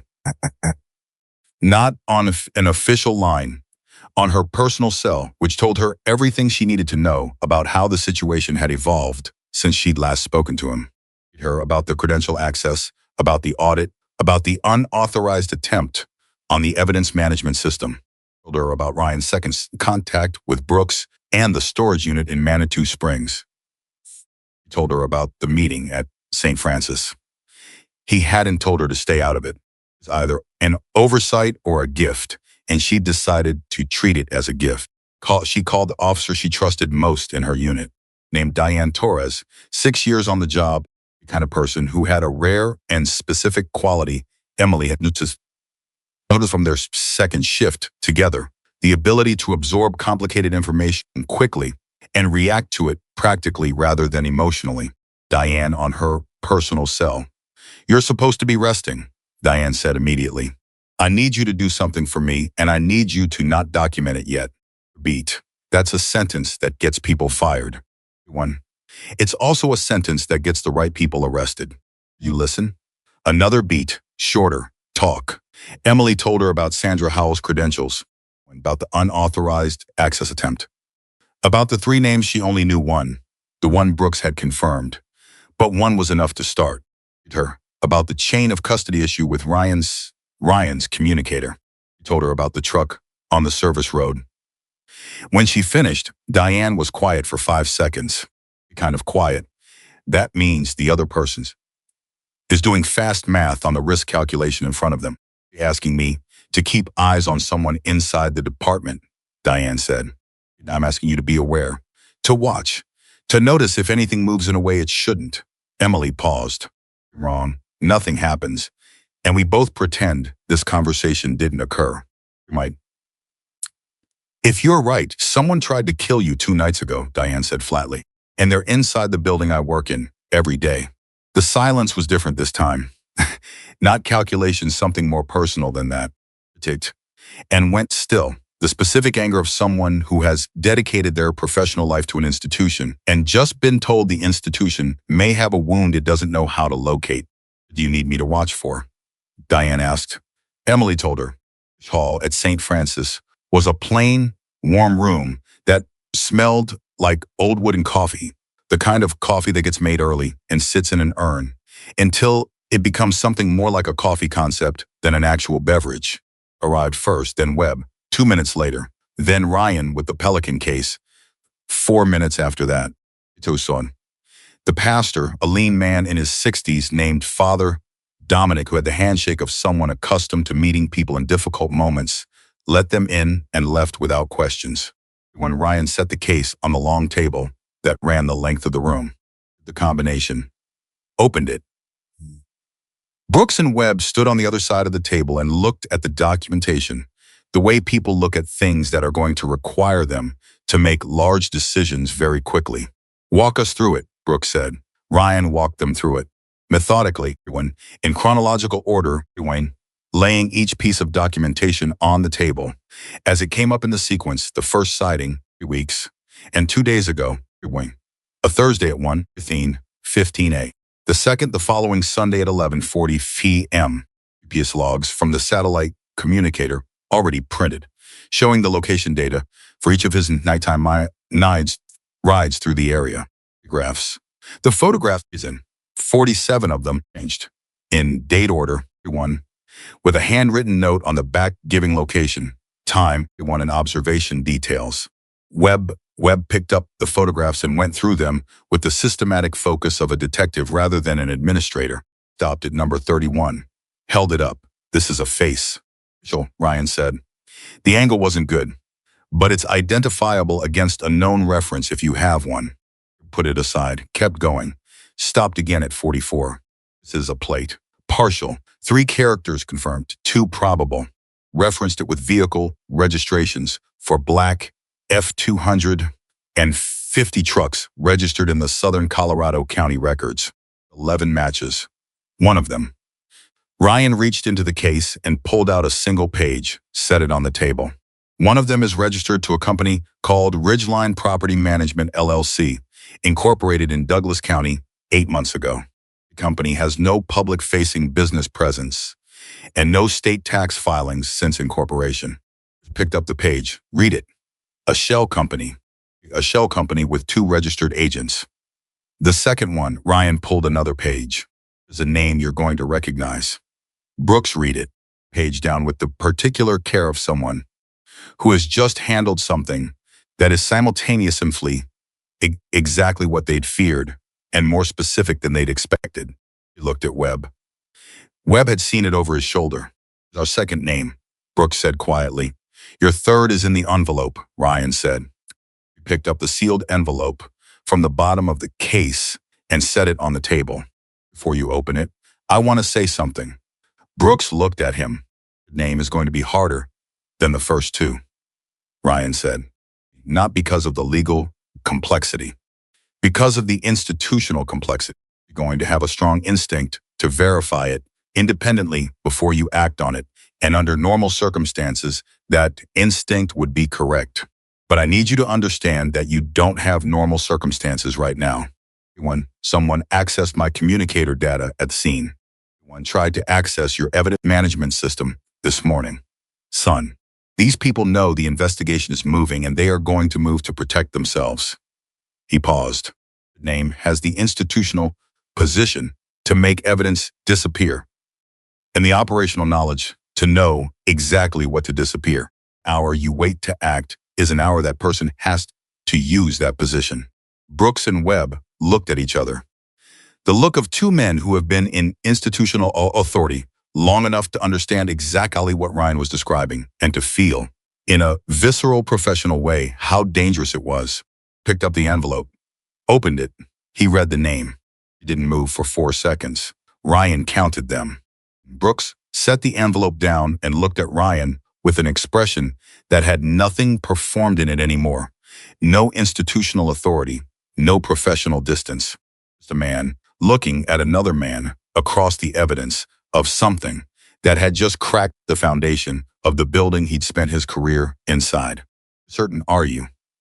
Brooks said. His voice was quiet, quieter than Ryan had heard it. My sourcing is independent and corroborated, Ryan said. The evidence technician confirmed the chain of custody anomaly. The anomaly points to access at the scene level, which is consistent with the position that person holds. He held Brooks's eyes. I'm certain. Webb had picked up the envelope. Read the name. Back down with the same careful precision Brooks had used. He looked at the wall for a moment, which was the look of a man letting something settle before he trusted himself to respond to it. This changes the arrest protocol, Webb said finally. We can't use normal channels for the pickup. The moment this name goes into any system this person has access to, Brooks said, we need state-level support to go inside the department. I know, Marcus.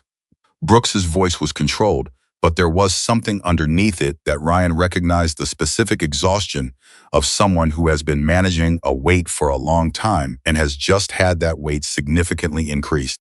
Contact at the Colorado Bureau of Investigation line, off our systems. I'll call from my personal phone. The attorney's office will need to be looped before any arrest.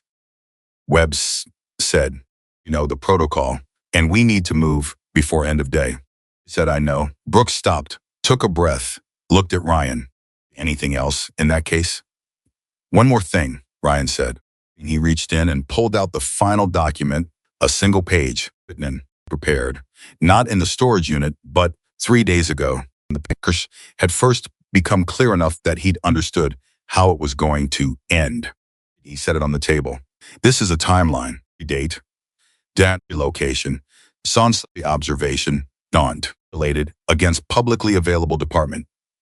Records, shift logs, dispatch records, anything I could access legally. It shows the pattern of the operations hits against the pattern of who was on duty during the relevant windows. Picked it up, scanned it, stopped, scanned again. This is Cole. This is 6 months of correlation. Correlation didn't start 3 weeks ago, Ryan said. Running for at least 6 months, probably longer. Only observed the last 3 weeks. The correlation against your own records goes back further. Brooks was looking at the timeline over Webb's shoulder. The quality of his silence had changed again. It was the silence of a man absorbing the scope of something that had been happening inside his department. His authority, Zonsterton, for half a year or more, arriving at the specific personal reckoning that came with that understanding. Didn't see it, Brooks said. It wasn't directed at anyone. Statement a person makes when they're not looking for absolution. Just trying to put the fact in the correct place in their understanding of events. It's designed not to be seen, Ryan said. From the inside, it makes it sophisticated, not the operation itself, which is relatively straightforward logistically, but the institutional camouflage. He paused, looking for it because it looked like nothing from the inside. It only has a pattern when you watch the service roads from outside the system. Looked at him. which is what you were doing, which is what I was doing. Another silence. Webb set the timeline down carefully, like it was a living thing. You an apology, Brooks said. Lieutenant. He said it the way men of his generation and institutional position said things like that without preamble, without qualification, without the softening language that would make it easier to say, but less meaningful. Because directly was the only way it meant anything. Not just for this morning, for the way you were treated at the scene. The assumption I walked into that interview room with. Every minute of last night. For every minute of last night that was treated like a complication. Jan looked at him for a moment. I've spent 15 years being treated like a complication, he said. I need the apology. I need the people on that list arrested before they destroy enough evidence to walk away from this. Nodded. Once. The same kind of nod as before, acknowledging without adding to. That's what we'll do. He pulled out his personal phone and dialed the Colorado Bureau of Investigation. Emily got the call from Webb at 11:43. He'd been awake for the previous 2 hours in the specific ways of someone whose body is exhausted and whose mind won't cooperate, turning the pieces over, arranging them to see the whole picture from a hospital bed with a fractured leg and a shoulder that screamed every time she reached for the phone. Webb called. She answered before the first ring finished. You have the names, he said. All three. She closed her eyes. Who's the third? He told her. The silence that followed was 4 seconds long and contained a specific quality of shock that Emily hadn't anticipated, even though some part of her had been bracing for exactly this. She'd known, in the way you know things when you've been paying attention for long enough, that the third name was going to be someone she recognized. She hadn't known it would be someone she'd trusted. Long, she said. At least 6 months, probably longer. Opened her eyes, stared at the ceiling. He was on duty the night the call went out. He would have known which officer was responding. Emily, she let that sit for a moment, let the full shape of it resolve. Since she had said good morning to in the hallway. Who had shaken her hand when she made detective eligibility. Who had known everyone, when the fabricated call went out, everyone, that Emily Parker was the one who took it and had let her drive into that culvert anyway. Set the timeline, she said. Her voice was steady. She decided it would be steady before she answered the phone, and she was keeping that decision. FBI is coordinating. Brooks is meeting with the state attorney's office at 2 p. Arrest warrants by 4, if everything moves the way it needs to. He paused. You're going to be called as a primary witness. Not today. I know, she paused. Ryan's documentation. Does it hold? It holds, Webb said. Cole put together something that most federal investigators would be proud of. Weeks of field observation. One, GPS corroborate, time-stamped, partial physical evidence, and a paper trail that connects to the shell company. He paused. He had this figured out before your accident. He was building toward bringing it forward. The accident accelerated the timeline. Emily thought about that. One about a man in a drainage culvert who had known 4 hours before anyone asked him everyone's holding was connected to something larger, and had protected the information accordingly. Told her, in the careful way of someone managing the sequencing of a complicated truth, to stay alive so she could pursue it. He hadn't just saved her life. He'd saved the investigation. You want to talk to him, she said. I know. He asked about you, too. When he and Brooks were wrapping up at St. Webb said. He asked how you were doing. Told him you were recovering. He said. Webb paused, and Emily could hear the slight quality of a man finding this harder to relay than the factual information he'd been reporting. He said, tell her she asked the right questions when it counted. He looked at the ceiling for a moment. Get those warrants, she said. The rest happened at 4:17 p.m. The announcement that arrests of this nature sometimes generated no press presence, no marked vehicles at the front entrance, no courthouse steps moment. Brooks had coordinated with CBI specifically to avoid the kind of institutional theater that gave targets advance notice. 3 CBI agents and 2 of the 3 officers Brooks trusted completely moved simultaneously on 3 separate locations. Coordination was tight. The timing was precise. It tipped anyone off. The first arrest was clean. Took 6 minutes because the subject had somehow gotten word that something was moving, not enough word to run, but none, enough to be standing in a parking lot, making a phone call when the agents arrived. Which meant the phone was logged as evidence before the call could be completed, which was its own kind of additional gift to the prosecution. The rest was the one that cost Brooks something he'd been carrying without acknowledging for the previous 6 hours. The one whose name had made Brooks go still for 4 seconds in the parish hall, the one with the institutional position and the operationals office at the department when the CBI agents came through the door. He looked at Brooks, who was standing behind the agents, and his expression did something complicated that Brooks would describe later to Webb, in the specific, honest way of a man trying to process a thing accurately, as a kind of grief. Guilt. He was past guilt by that point. You could see it. Grief. The grief of someone who understood in the moment of arrest the full scope of what they were losing. How long did you know? The man asked Brooks. Today, Brooks said. Before today, I didn't see it. Brooks met his eyes. I should have. The man looked at him for another moment. Then he looked away, and the CBI agents moved forward. And that was the last conversation they had for a very long time. Brooks stood in the doorway of the office after they took him out and looked at the room that had been trusted to someone who'd used that trust as a tool for 6 months of operational criminality. And he felt something he couldn't immediately name, not anger, not vindication, not even the relief that should have come with the closure. Like the specific, quiet devastation of discovering a crack in a structure you've been responsible for and understanding that the crack was there long before you found it. He peered at his shoulder. It's done, I know. When the state attorney's office says the warrants are clean. Package, Cole assembled, is already with their forensics team. Good. The department is going to need a statement.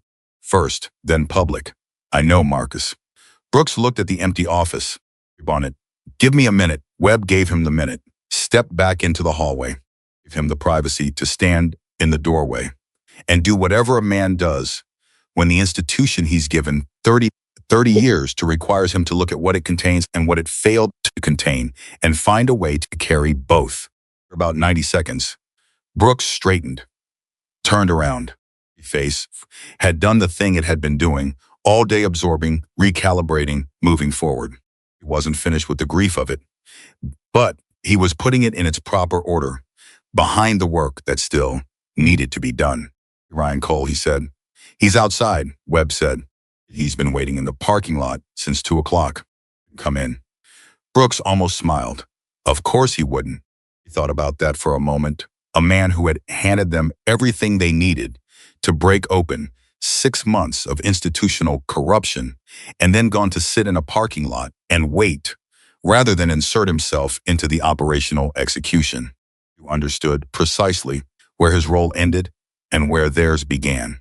Him to come in, Brooks said. Came into Brooks's office at 5:03 p.m.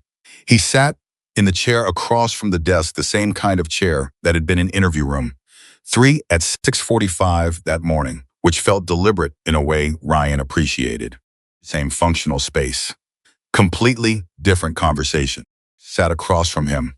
No folder this time, no record summary. Just 2 men in a room at the end of a day that had started in a coffee shop and ended with 3 arrests and a department that was going to spend the next several months in the difficult work of examining itself honestly. Held, Brooks said. Your documentation, every piece of it. I how to build a case, Ryan said.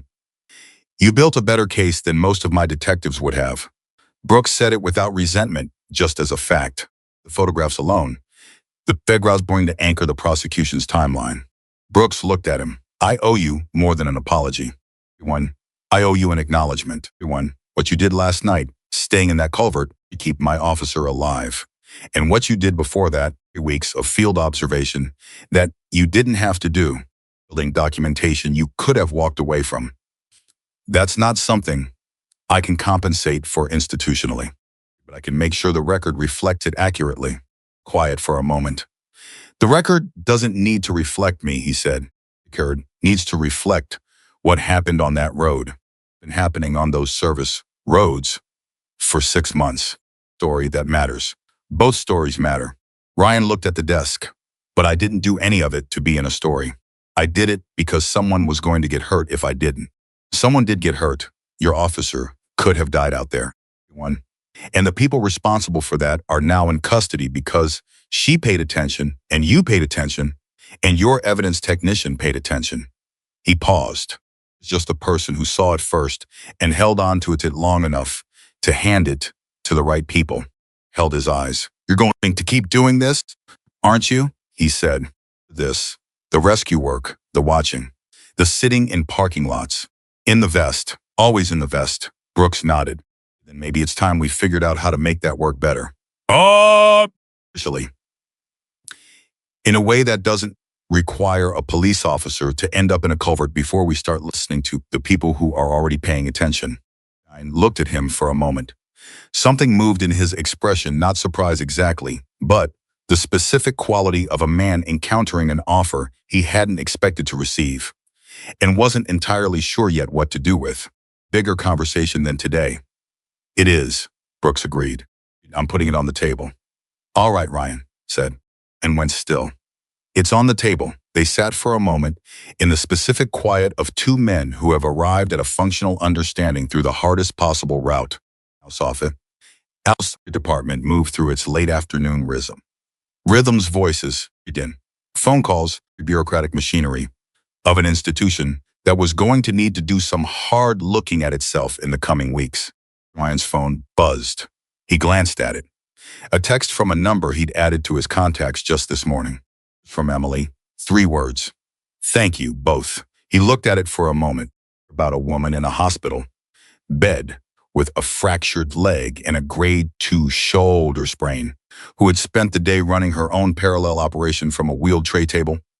Not because anyone asked her to, but because she was the kind of person who didn't wait to be asked when the work was in front of her, and the need was real. Back 2 words. Rest now, he put the phone away. Dead Brooks. There's one more thing, Ryan said. My chapter president confirmed this morning that the operation on Route 67 had a connection outside this department. The shell company, Ridgeline Property Management, has a parent structure that runs deeper than 1 corrupt sergeant and 2 accessory officers. You're going to need federal involvement to follow it all the way down. Brooks' expression sharpened. How deep? Deep enough that it's going to take longer than this week, Ryan said. And deep enough that the 3 arrests today are a beginning, not an end. This was very still. Do you have documentation on the parent structure? Start of it. Ryan reached into his jacket. A single folded page, not from the Pelican case, which the CBI had taken as evidence, but from his shirt pocket he'd put it before coming in. He set it on the desk. This is what I have. It's a thread, not a case. If you pull it, you'll see where it leads. Brooks picked it up. His jaw tightened. You've had this all day. He gave you what you needed to make the arrests, Ryan said, in the right order. This is the next part. It goes to the state attorney's office, not to anyone inside your department, because until the internal review is complete, you don't know how far the contamination ran. He held Brooks's eyes. I'm not telling you how to do your job. I'm telling you what I do, Brooks said. And I've spent the last 10 hours learning to take that seriously. He folded the page carefully. Contacts, I have them. Use the ones you trust personally, Ryan said, not the ones you trust institutionally. There's a difference, and right now that difference matters. Looked at him for a long moment. How do you know all of this? The sequencing, the way to move information through compromised environments. The architecture of this. It's not just field observation. When Ryan was quiet for a moment. I spent 12 years working in situations where the institutional structure was compromised and the people who needed help had nobody to advocate for them except whoever happened to be paying attention at the right moment. He paused. He learned how to be that person. Not because I'm exceptional. Someone had to be, and I was there. Brooks looked at him, the full, uncategorized look of a man seeing someone clearly for the first time, After having seen only the surface for a long, difficult day. Always going to bring this to us, Brooks said. Before the accident, you had a plan. I had a timeline, Ryan said. Then the accident accelerated it. What would you have done if Emily hadn't gone into that culvert? If last night hadn't happened? Ryan thought about it. I had 2 more weeks of observation planned. I was going to walk into the state attorney's office directly with the full package, passing the department entirely. He met Brooks's eyes. I was going to bypass you because I didn't know which channels inside the department were safe. Last night told me you were safe because of how you came to that coffee shop. Back up, no recorder, civilian clothes. You came to listen, not to manage. Absorb this. And if I hadn't come that way, then I would have sat in that coffee shop. Here's my coffee, finished, and driven to the state attorney's office, Ryan said. The documentation was going to find the right hands. It was just a question of how. The office was quiet. Inside, the late afternoon was going gray, the winter light thinning toward evening. Where, across the city, Emily Parker was in a hospital room, arranging what her recovery was going to look like and what she was going to do when she was on the other side of it. We're in 3 separate CBI holding facilities. 3 people who had spent 6 months using institutional trust as a criminal asset were beginning the long process of understanding what happened when that trust ran out. And in a parking lot in Manitou Springs. The evidence that had started a chain reaction sitting in a hard-sided Pelican case, now in the hands of the people who could use it, moving through the institutional machinery it had been built to enter. Brooks stood. They looked at each other across the desk. Brooks extended his hand. Ryan took it. It was a simple thing that happens 100 times a day between men who work in the same world. It wasn't simple, and both of them knew it wasn't simple, and neither of them pretended it was. Get some sleep, Brooks said. You too, Ryan said. You're going to have a long few weeks. We both are. Picked up his jacket, walked to the door. Stopped with his hand on the frame, not because he'd forgotten something, but because something had occurred to him. Still. And the specific kind of honesty that had governed every conversation he'd had in the last 18 hours told him to say it rather than carry it out. He turned around. For what it's worth, he said, the vest, taken, the chapter, the life I've been living since 2003. Don't regret it. I know what it looks like from outside, what people assume. But the people I ride with, the former firefighter, with the bad back, the school teacher, the mechanics, and the veterans, and the men and women who show up when someone needs shoving. Enough for they're better people than most I worked with in federal service. Not because they have less on their records, because they chose every day to keep showing up for people who had no one else. Looked at him. I know that now, Brooks said quietly. Ryan nodded, walked out. The door closed behind him. Stood in his office for a moment after the footsteps faded, stood in the specific quiet of a man who has had a long day that required him to be wrong about several important things and to acknowledge that wrongness in real time, which is harder than being right and twice as necessary.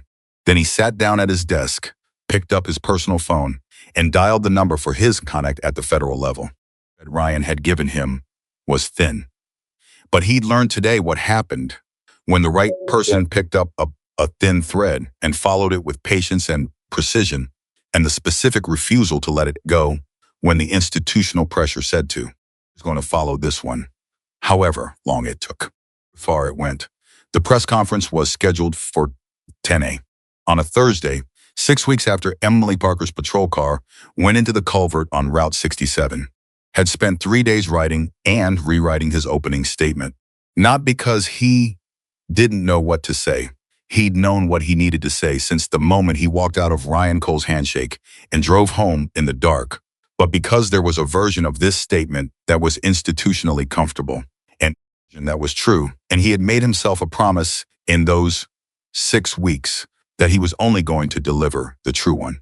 Podium in the department's main briefing room with every officers in his command state attorney's office representing the front row. 2 CBI supervisors on his left, Webb, standing just off his right shoulder, with the expression of a man who had seen his chief do difficult things before and was quietly prepared to watch him do another one. He didn't open with the arrest since.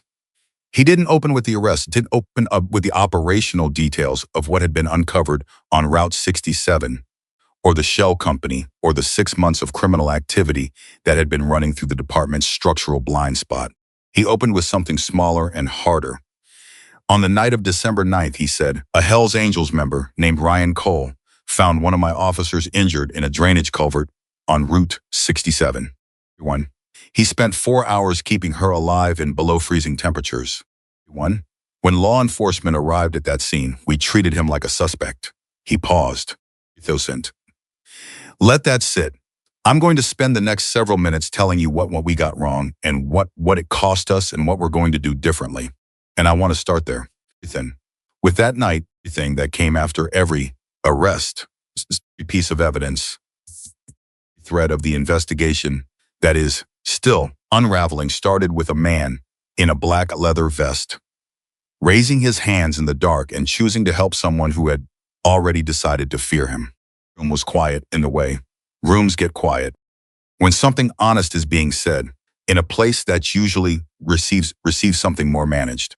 Brooks talked for 22 minutes. He talked about the fabricated dispatch call, about Sandra Howell's credentials, about the 3 arrests and the shell company and the federal investigation that was now active and moving in directions that he was not at liberty to detail publicly, but that the state attorney's office had confirmed were progressing. He talked about Carol Marsh and the chain of custody anomaly she'd identified and reported, about the internal review that was ongoing, and the reforms to credential access protocols that were already in implementation. And he talked about Ryan Cole, not defensively, not as a narrative of redemption designed to make the department look good for recognizing a mistake, with the specific plainness of a man who understood that the point wasn't how the department looked, the point was what was actually true. And Cole spent 3 weeks conducting field observation of criminal activity on Route 67 before my officer's accident. He documented it with the precision of someone who had spent 14 years in federal emergency management. He delivered that documentation to this department in exactly the right sequence, to exactly the right people, at exactly the right time. Protected the integrity of the evidence at every stage. He identified the threat to our internal information channels before we did and adjusted his approach accordingly. Brooks looked up from the statement. He did all of this while being treated from the moment of his first contact with this department as a potential suspect rather than as what he actually was, which was the most important witness we had and the most prepared. He stopped. We were wrong. I was wrong. And the record of this department will reflect that going forward. In the 3rd row, a detective named Harris, who had been one of the officers flanking Ryan in the culvert at 4 a.m, looked at the floor for a long moment. He said anything about it. Nobody needed to. Was in the 4th row. She'd been cleared for light duty 11 days ago, which meant she was technically at the press conference in an official capacity. The lieutenant had made it diplomatically clear that light duty did not include standing for extended periods on a leg that had a healing hairline fracture. Diplomatically made it clear. And she had diplomatically made it clear that she would be sitting in the 4th row regardless, that he was welcome to come tell the leg about its restrictions personally. Her crutch propped against the chair beside her. She'd been on crutches for 4 weeks, which she had navigated with the specific impatience of someone whose identity is built to money around physical competence and who found the enforced limitation both medically reasonable and personally infuriating. She listened to Brooks's statement and felt something she hadn't expected, not vindication. Exactly. Vindication would have been too simple. She felt was closer to the exhausted, complicated satisfaction of watching something that was wrong get acknowledged correctly, which was different from being made right, but was sometimes the best version of correction available. When Brooks mentioned Ryan's name, she looked at the door on the left side of the room. Ryan was standing there. He'd come in quietly. 10 minutes into the statement, and positioned himself against the wall. The way he positioned himself in most rooms, slightly outside the center of it. Watching without inserting himself into what didn't require him. He was in the vest. He was always in the vest. She'd asked him about that once in the 3 conversations they'd had since the hospital. And he'd said, and taking it off would mean they won. So she'd understood exactly what he meant. He caught her eye, crossed the room for a moment, then looked back at Brooks. She looked back at Brooks too. Press conference room broke into the specific organized noise of an institution processing information that required response journalists with questions, and officers with reactions, and administrative staff with logistics. Moved through it with the practiced navigation of a man accustomed to being the eye of that particular storm. And Ryan didn't move through any of it. He stayed at the wall until the room thinned enough that movement was possible, then made his way toward the door with the unhurried directness that was his natural operating mode. Intercepted him at the doorway. She was on the crutch, which put her at a slight mechanical disadvantage for interception, but she'd been practicing and her technique had improved considerably. He stopped when she stepped into his path, looked at her with the expression she'd come to recognize as his version of open, not warm exactly, not in the performed way of people who've decided warmth is a social requirement. Something more honest than that. Attentive, genuinely present. Statement, she said. It was honest, he said. That's rarer than it should be. She looked at him for a moment. 3 times since spoken 3 times since the hospital, once by phone when she was still in recovery.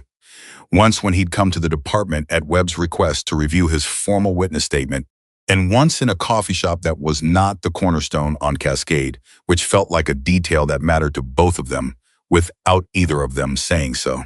Conversation had been direct and functional, and underneath the directness, had carried the specific weight of 2 people who had been through something together that didn't have a clean category. I want to ask you something, she said. All right. The night in the culvert, when I asked if you'd done this before, kept someone alive, he said, not always successfully. She held his eyes. He was quiet for a moment. Not the pause of someone deciding whether to answer she'd learned, to distinguish that from the pause of someone deciding how. This was the second kind. 2001, he said. The I-70 collapse. There's a woman trapped in a vehicle in the collapse zone. I was on scene. I was the senior specialist. I made the call to prioritize extraction on the eastern section because our structural assessment said the western section was stable. He stopped. It wasn't stable. She was in the western section. By the time we understood what was happening, we couldn't reach her. He didn't say she was sorry. She'd learned in the last 6 weeks, Cole didn't receive that phrase. The way most people did not, because he was close to it, but because he'd been carrying certain things long enough that sympathy felt like it was addressing a wound that had already become scar tissue, and he preferred to leave the scar tissue alone. And she said, that's what you meant, she said, when you said you learned to measure yourself against the effort instead of the outcome. Yes. He looked at her steadily. And what I told you in that culvert is what I tell myself when the outcome was the wrong one. That you do everything right, and sometimes it still goes wrong. I believe it. I just also believe that believing it doesn't make the nights easier. She held his eyes. No, she said, I don't imagine it does. They stood in the doorway for a moment with the noise of the room behind them and the corridor ahead of them and the specific bond. Quiet understanding of 2 people who had arrived at honesty through necessity and found they preferred it to the alternative. Partnership proposal, she said.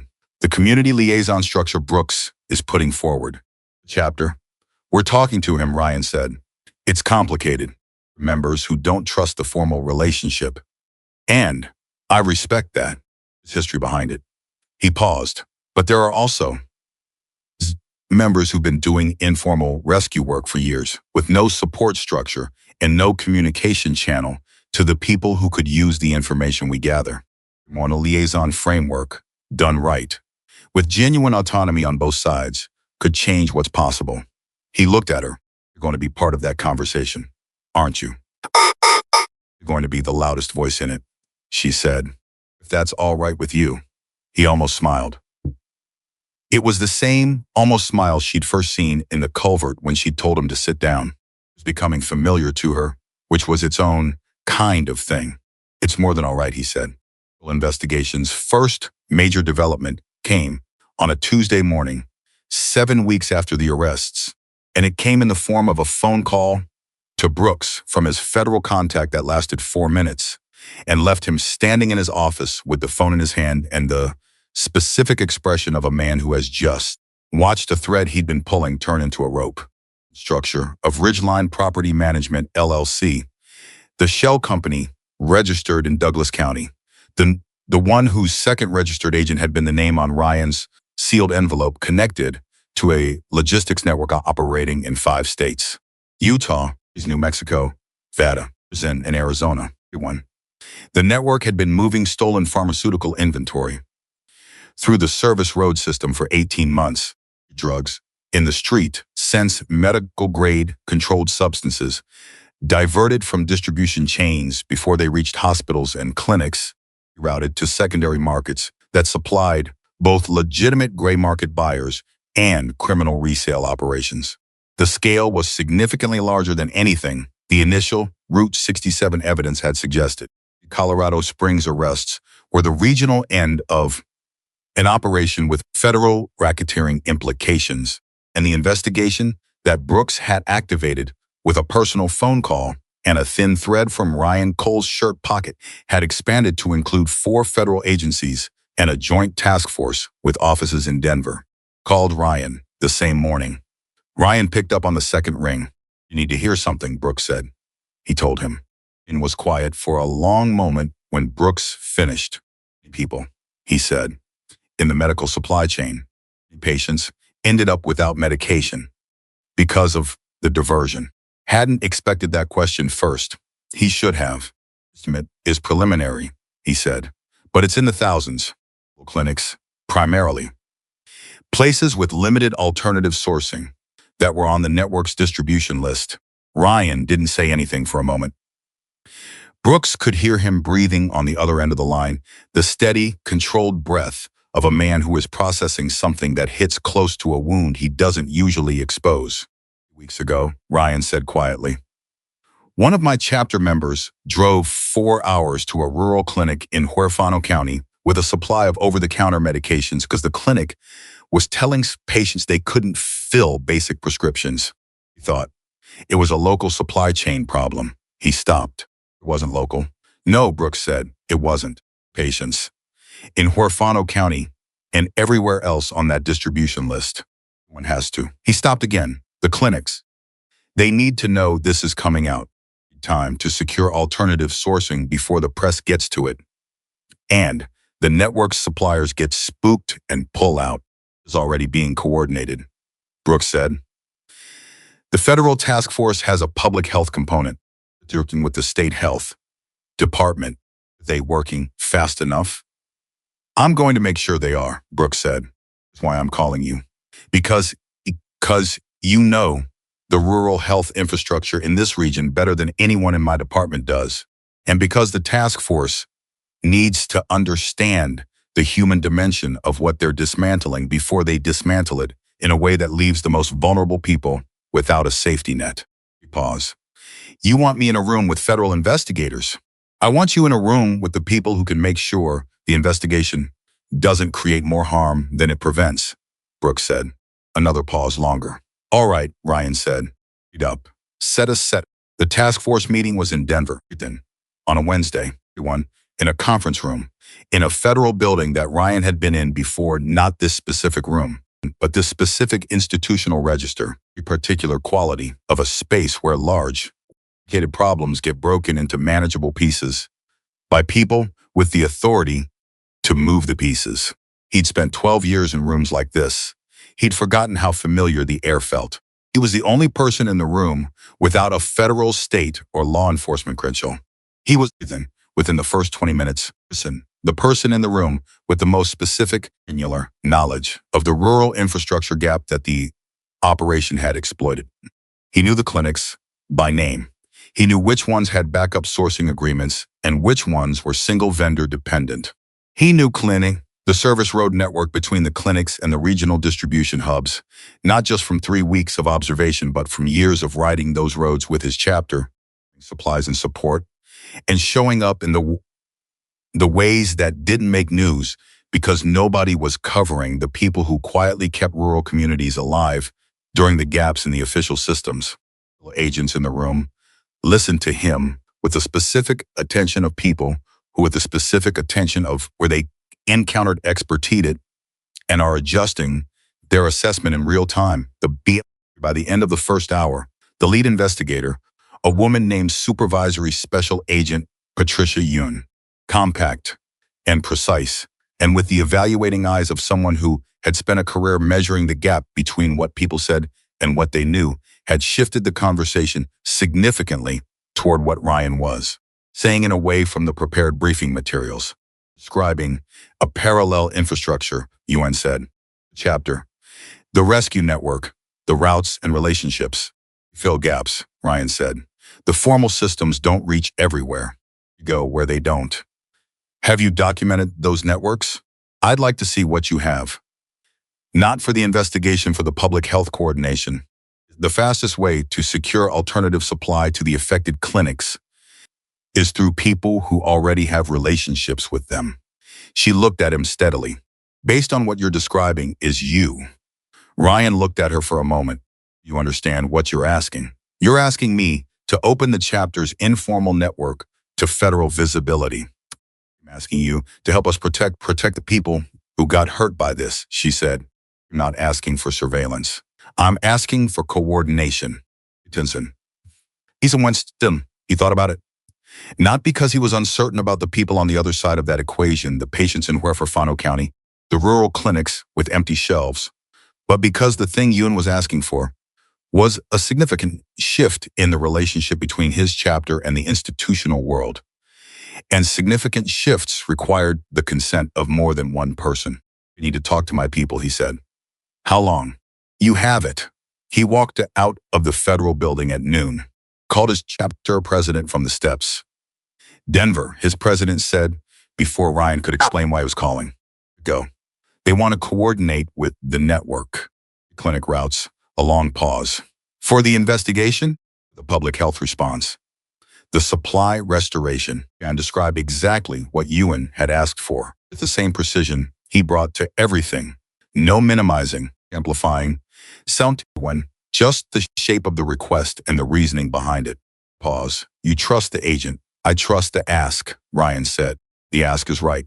The people who need medication get medication faster if we cooperate. The calculation. What about the chapter? The members who don't want federal visibility. Put it to a vote, Ryan said. Unanimous, or we don't move. I'm not making this call alone. He heard his president breathing. You know how it's going to go, his president said. You know how I hope it's going to go, Ryan said. That's different. The vote happened that evening. Ryan drove back from Denver, sat in the chapter house with 22 of the 23 members. The 23rd was out of state and laid it out. The investigation, Yuan's request, the clinics, stakes. Then he listened. It took 3 hours. Members had legitimate concerns that required real answers, not reassurances. The former firefighter with the bad back asked the sharpest questions, kind that cut through to the institutional risk with the precision of someone who had spent 14 years managing the gap between what fire departments promised and what they delivered. Wine answered every question honestly, including the ones he didn't have clean answers to. In 3 hours, they voted, 22 in favor, against. Ryan called Yoon at 10:15 that night.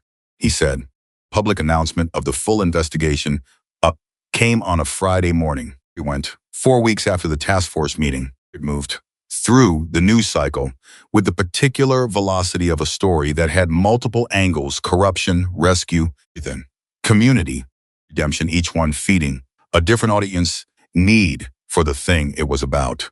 Some of the coverage was accurate. Some of it was the version of accurate that prioritizes narrative coherence over complex stories about Ryan. were mostly the latter. The reformed biker, again, the secret hero on the Hell's Angel, with a heart of gold, which was a frame, he found both reductive and mildly exhausting, everyone, and said so to Emily when she called him the morning it broke. He called you a guardian angel in 4 separate outlets, she said. How do you feel about that? Like I need more coffee, he said. Everyone, and like the people writing those stories don't understand that the point isn't what I am. The point is what the chapter is, what the network is, what 22 people voting unanimously to open their routes to federal coordination because some rural clinic patients needed medication is, she said. I've been saying that every time a reporter calls me. Reporters have called you. 11 yesterday. Lieutenant has started screening my calls, which I find professionally insulting. He almost laughed. It came closer to actually laughing than most things did. The leg. Done with the crutch as of Monday, she said. PT 3 times a week. The shoulder is better than the leg. She paused. Going back to full duty in 3 weeks. Good, he said. Because he meant it. I'm glad. She was quiet for a moment. Her thinking the specific quality of silence that came before Emily Parker said something she'd been organizing for longer than the conversation that carried it. She said, what you lost in 2003, the career, the years of operating without the recognition or the resources or the institutional standing that your work deserved. Think about it sometimes. What was taken from you? He didn't answer immediately. Nothing was taken, he said. Choices. Every step after 2003 was a choice. Chapter, the rescue work, the Route 67 observation, keeping at that guardrail. He paused. I'd make the same choices again, she said. That's not what I mean. She stopped. Everyone found the right version of it. You should have had the support, the structure, the colleagues who understood what you were doing and why. You've been doing serious work for 15 years in a context that required you to be invisible to do it. And I think that cost you things that weren't yours to pay. The silence that followed was longer than most of their silences. Sat with it in a particular way. He sat with true things that arrived unexpectedly, fully without rushing to respond. He said finally, but invisible work is still work. People, it reached the accident victims, the missing persons cases, the clinics in Huerfano County. They weren't invisible. Point. He paused. The work doesn't need to be seen to matter. It just needs to be done. I know, Emily said. I just think it's time more of it was seen. He thought about that, then, about the press conference, and the task force meeting, and the unanimous chapter vote, coordination that was now actively restoring medication supply to rural clinics across 5 states. About Brooks's liaison framework proposal, which was moving through the institutional channels with the specific combination of Webb's administrative precision and Emily's vocal advocacy, the latter of which, once Ryan had correctly predicted, was the loudest voice in the room. It's getting there, he said. Brooks held the formal public press conference on a Tuesday 6 weeks after the first one, 8 weeks after the culvert, produced it differently than the previous one. Formal, more direct. He stood at the podium and looked at the assembled journalists and community members and his own officers, and he said, to talk about what we got right and what we got wrong. Listen, in that order, because we don't get to lead with the right things until we've accounted for the wrong ones. Accounted for the wrong ones. All of them. The assumption at the scene. The 6 months during which criminal activity had moved through institutional blind spots that a man outside the department had identified without any of the resources the department had. Not 3, 1. As initially announced, but 4, the internal review uncovered a second chain of custody anomaly who had used their institutional position as criminal cover. He talked about what they'd gotten right, not the department. Carol Marsh, who'd made a phone call from a personal device because her instinct told her to, who'd pulled dispatch records at 7 in the morning because something was wrong and he trusted that feeling. Lee Parker, who had asked the right questions in a drainage culvert at midnight with a fractured leg and a dead radio and a weapon she hadn't needed to draw. Ryan Cole. Brooks talked about Ryan for longer than the journalists expected, and longer than Ryan, standing again at the wall of the room, was entirely comfortable with. But he didn't interrupt, and he didn't deflect, and he didn't diminish it by looking away. To a man in an institutional position, describe accurately what had happened and why it had mattered, and he let it be what it was. This reception that the department had organized in the adjoining room, coffee, which was better than the evidence processing room variety in the particular social geometry of an institution, trying to celebrate something while simultaneously processing its own accountability. Brooks found Ryan by the window, prepared. Ryan could tell. Who approached him now was the one from the parish hall, from the coffee shop, from the handshake at the end of a very long day. The one, not the institutional Brooks, the man. You could have a position, Brooks said. The liaison structure, there's a coordinator role. Community emergency response consultation, state funded. The whole thing. Ryan looked at him. I know. Told me about it. Of course she did. Brooks looked out the window for a moment. Is that a yes? It's a consideration, Ryan said. I'm talking to the chapter about the right structure. The members would be better in the role than I would. The former firefighter with the bad back. He has 14 years of institutional experience, and he's been informally consulting with 3 rural fire departments already. He's a better fit than I am for the formal structure. Just looked at him. And you? Ryan looked at the window. Winter afternoon outside. The same kind of cold, hard-edged light that had been on the morning after the culvert, which felt simultaneously like last week and like something from a different era. Better in the field than in the office, he said. Always have been. He paused. But I'll be around. You know where to find me. Route 67, Brooks said. Among other places, Brooks almost smiled. It was the first time Ryan had seen him close to it. Go looking for any more cut guardrails. I'll do my best, Ryan said. If I find one, call me first. This time, first, Ryan agreed. Melly found him before he left the reception. He was walking without the crutch, now had been for 3 days, and the gait was almost normal. Close enough that only someone paying close attention would catch the slight mechanical caution in her left step. She was in uniform for the first time since the accident, which did something to her posture that Ryan recognized as it returned the specific quality of a person back in the context where they understood themselves most clearly. She handed him a coffee cup. He took it.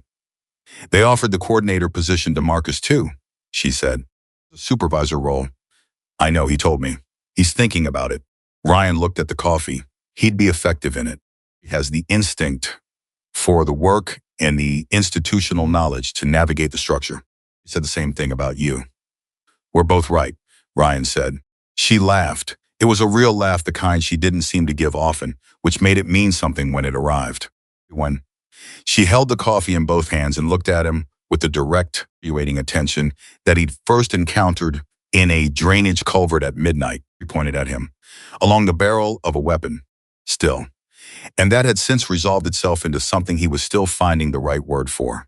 I want to ask you something else, she said. You always do. The night you found me. Before you came down to the culvert, did you stand up at the road? He thought back to it. Gap in the guardrail. The headlight illuminating the dropped car. The calculation that had happened in approximately 4 seconds, the one that ended with him going down embankment. Not long, but you thought about it. I thought about it, he said. He had a weapon. I knew you'd have a weapon. I knew there was a good probability that a police officer in a compromised situation was going to react to a Hell's Angels vest with something that could escalate very fast. He paused about it for maybe 10 seconds. Then I went down. Why? He looked at her. Because you were hurt and alone. And if I didn't go down and something happened to you, I'd have stood at the top of that embankment for the rest of my life. His eyes for a long moment. 10 seconds, she said. 10 seconds. She looked at her coffee, then looked back up. It took me longer than 10 seconds to trust you. You had reasonable cause for caution, he said. You made a good decision with the information you had, and then you kept updating your decision as the information changed. He paused. That's not a flaw. That's good judgment. I pointed a gun at the person who saved my life. He pointed a gun at an unknown variable in a dangerous situation, he said. Turned out to be the person who saved your life. Different things. She was quiet for a moment, processing the way she always processed fully, without rushing, giving the truth of a thing the time it needed to settle into its correct shape. She said quietly, the thing that stuck with me most that night, it wasn't the kit or the heat packs or the satellite communicator. It was the way you sat down when I asked you to. Just sat down, then against the wall, hands visible she looked at him. You gave me control when you had no reason to. You needed it, he said simply. Most people wouldn't have. Most people aren't practiced at it. He looked at the window. When you've spent enough time being the person everyone assumes is the danger, you learn to give people the space to see something different. You don't argue with the assumption.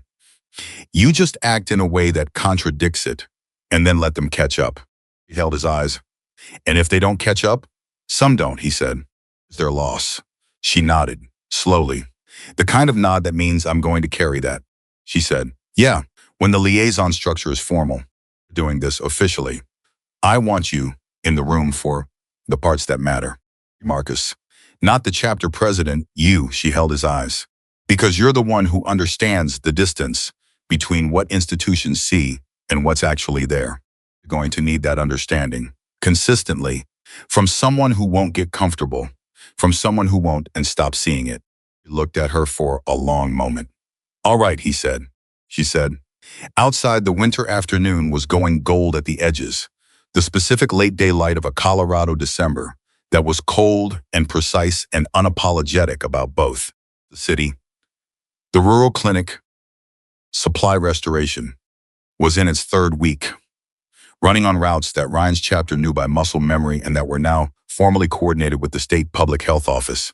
In Denver, the federal task force was 3 months into an investigation that had expanded to 4 states and showed no signs of reaching its edges yet. In 4 separate courtrooms, the legal machinery was moving around 3 arrests and a 4th, turning the evidence that had started as a collection of handwritten notes in a Pelican case into the architecture of accountability. And in a briefing room in the Colorado Springs Police Department, a framed photograph had been placed on the wall beside the service commendations. The photograph of Route 67 at dawn, taken 3 days after the accident by a department photographer who'd been sent to document the scene, the repaired guardrail, the cleared culvert road returned to its ordinary self. On the frame, a small plaque, not about Ryan, about the principle. You cannot see, determines what you cannot do. Harder. Brooks had written it himself. He hadn't announced it, put it there, where every officer in the command passed it every morning and let it do its work. It rode out on a Sunday morning, 3 weeks later. 7, not one. A different road, one of the service roads he spent 3 weeks watching in the dark, ordinary in daylight, quiet, mental use of it dismantled, and its landscape returned to its natural purpose. He wasn't watching anything. He wasn't building a case. He was just riding. The way he'd been riding for 15 years, covering ground that needed to be covered by someone who was paying attention. His phone buzzed at a point where the road crested a ridge and opened onto the valley below. A text from Emily. A news link followed by 2 words. It matters. He pulled the motorcycle to a stop. Read the link. It's a local news piece about a rural clinic in Huerfano County that had just received its first fully restored medication supply after 3 months of critical shortage. The clinic director had been quoted. She'd thanked the federal task force. She'd thanked the state health department. And at the end of the quote, she'd said, she'd been told the route restoration was built on networks that had been serving this region quietly for years. People who showed up without being asked and kept showing up without being thanked. He wanted to say publicly that she knew it and it mattered and she was grateful. Looked at the valley for a moment. At the clear winter morning, the cold and the distance and the specific silence of a high country road on a day when nothing was wrong. He typed back 3 words. Always did, still does. He put the phone away. Looked at the road ahead. Listen, let the engine come up, he didn't. The deep, steady thunder of it rolling out across the valley and coming back to him in the particular way sound behaves at elevation, a little too present, a little larger than expected, like the landscape itself was listening. And he rode, not toward anything in particular, not away from anything at all, just forward. He'd been the way he'd been moving since 2003 with purpose, with patience. Easton, still with the specific and unshakable conviction that a person is not defined by what others decide about them before they've looked. Work matters even when no one is watching. That showing up for someone in their worst moment is not an extraordinary act, but simply the right one. And that the vest on his back was not a warning to anyone who understood what they were actually seeing. It was a promise. He'd been keeping it for 15 years. He intended to keep it for 15 more. That was not a question. It's not a hope. That was not a maybe. It's who Ryan Cole was, then who he had always been, and who he would remain long after the press conferences faded. Long after the investigation closed. Long after the story that the world told about one night on Route 67 had been filed and forgotten on every roadbed, in every storm, for every person alone in the dark, waiting for someone to decide they were worth stopping for. He always stopped. He always would.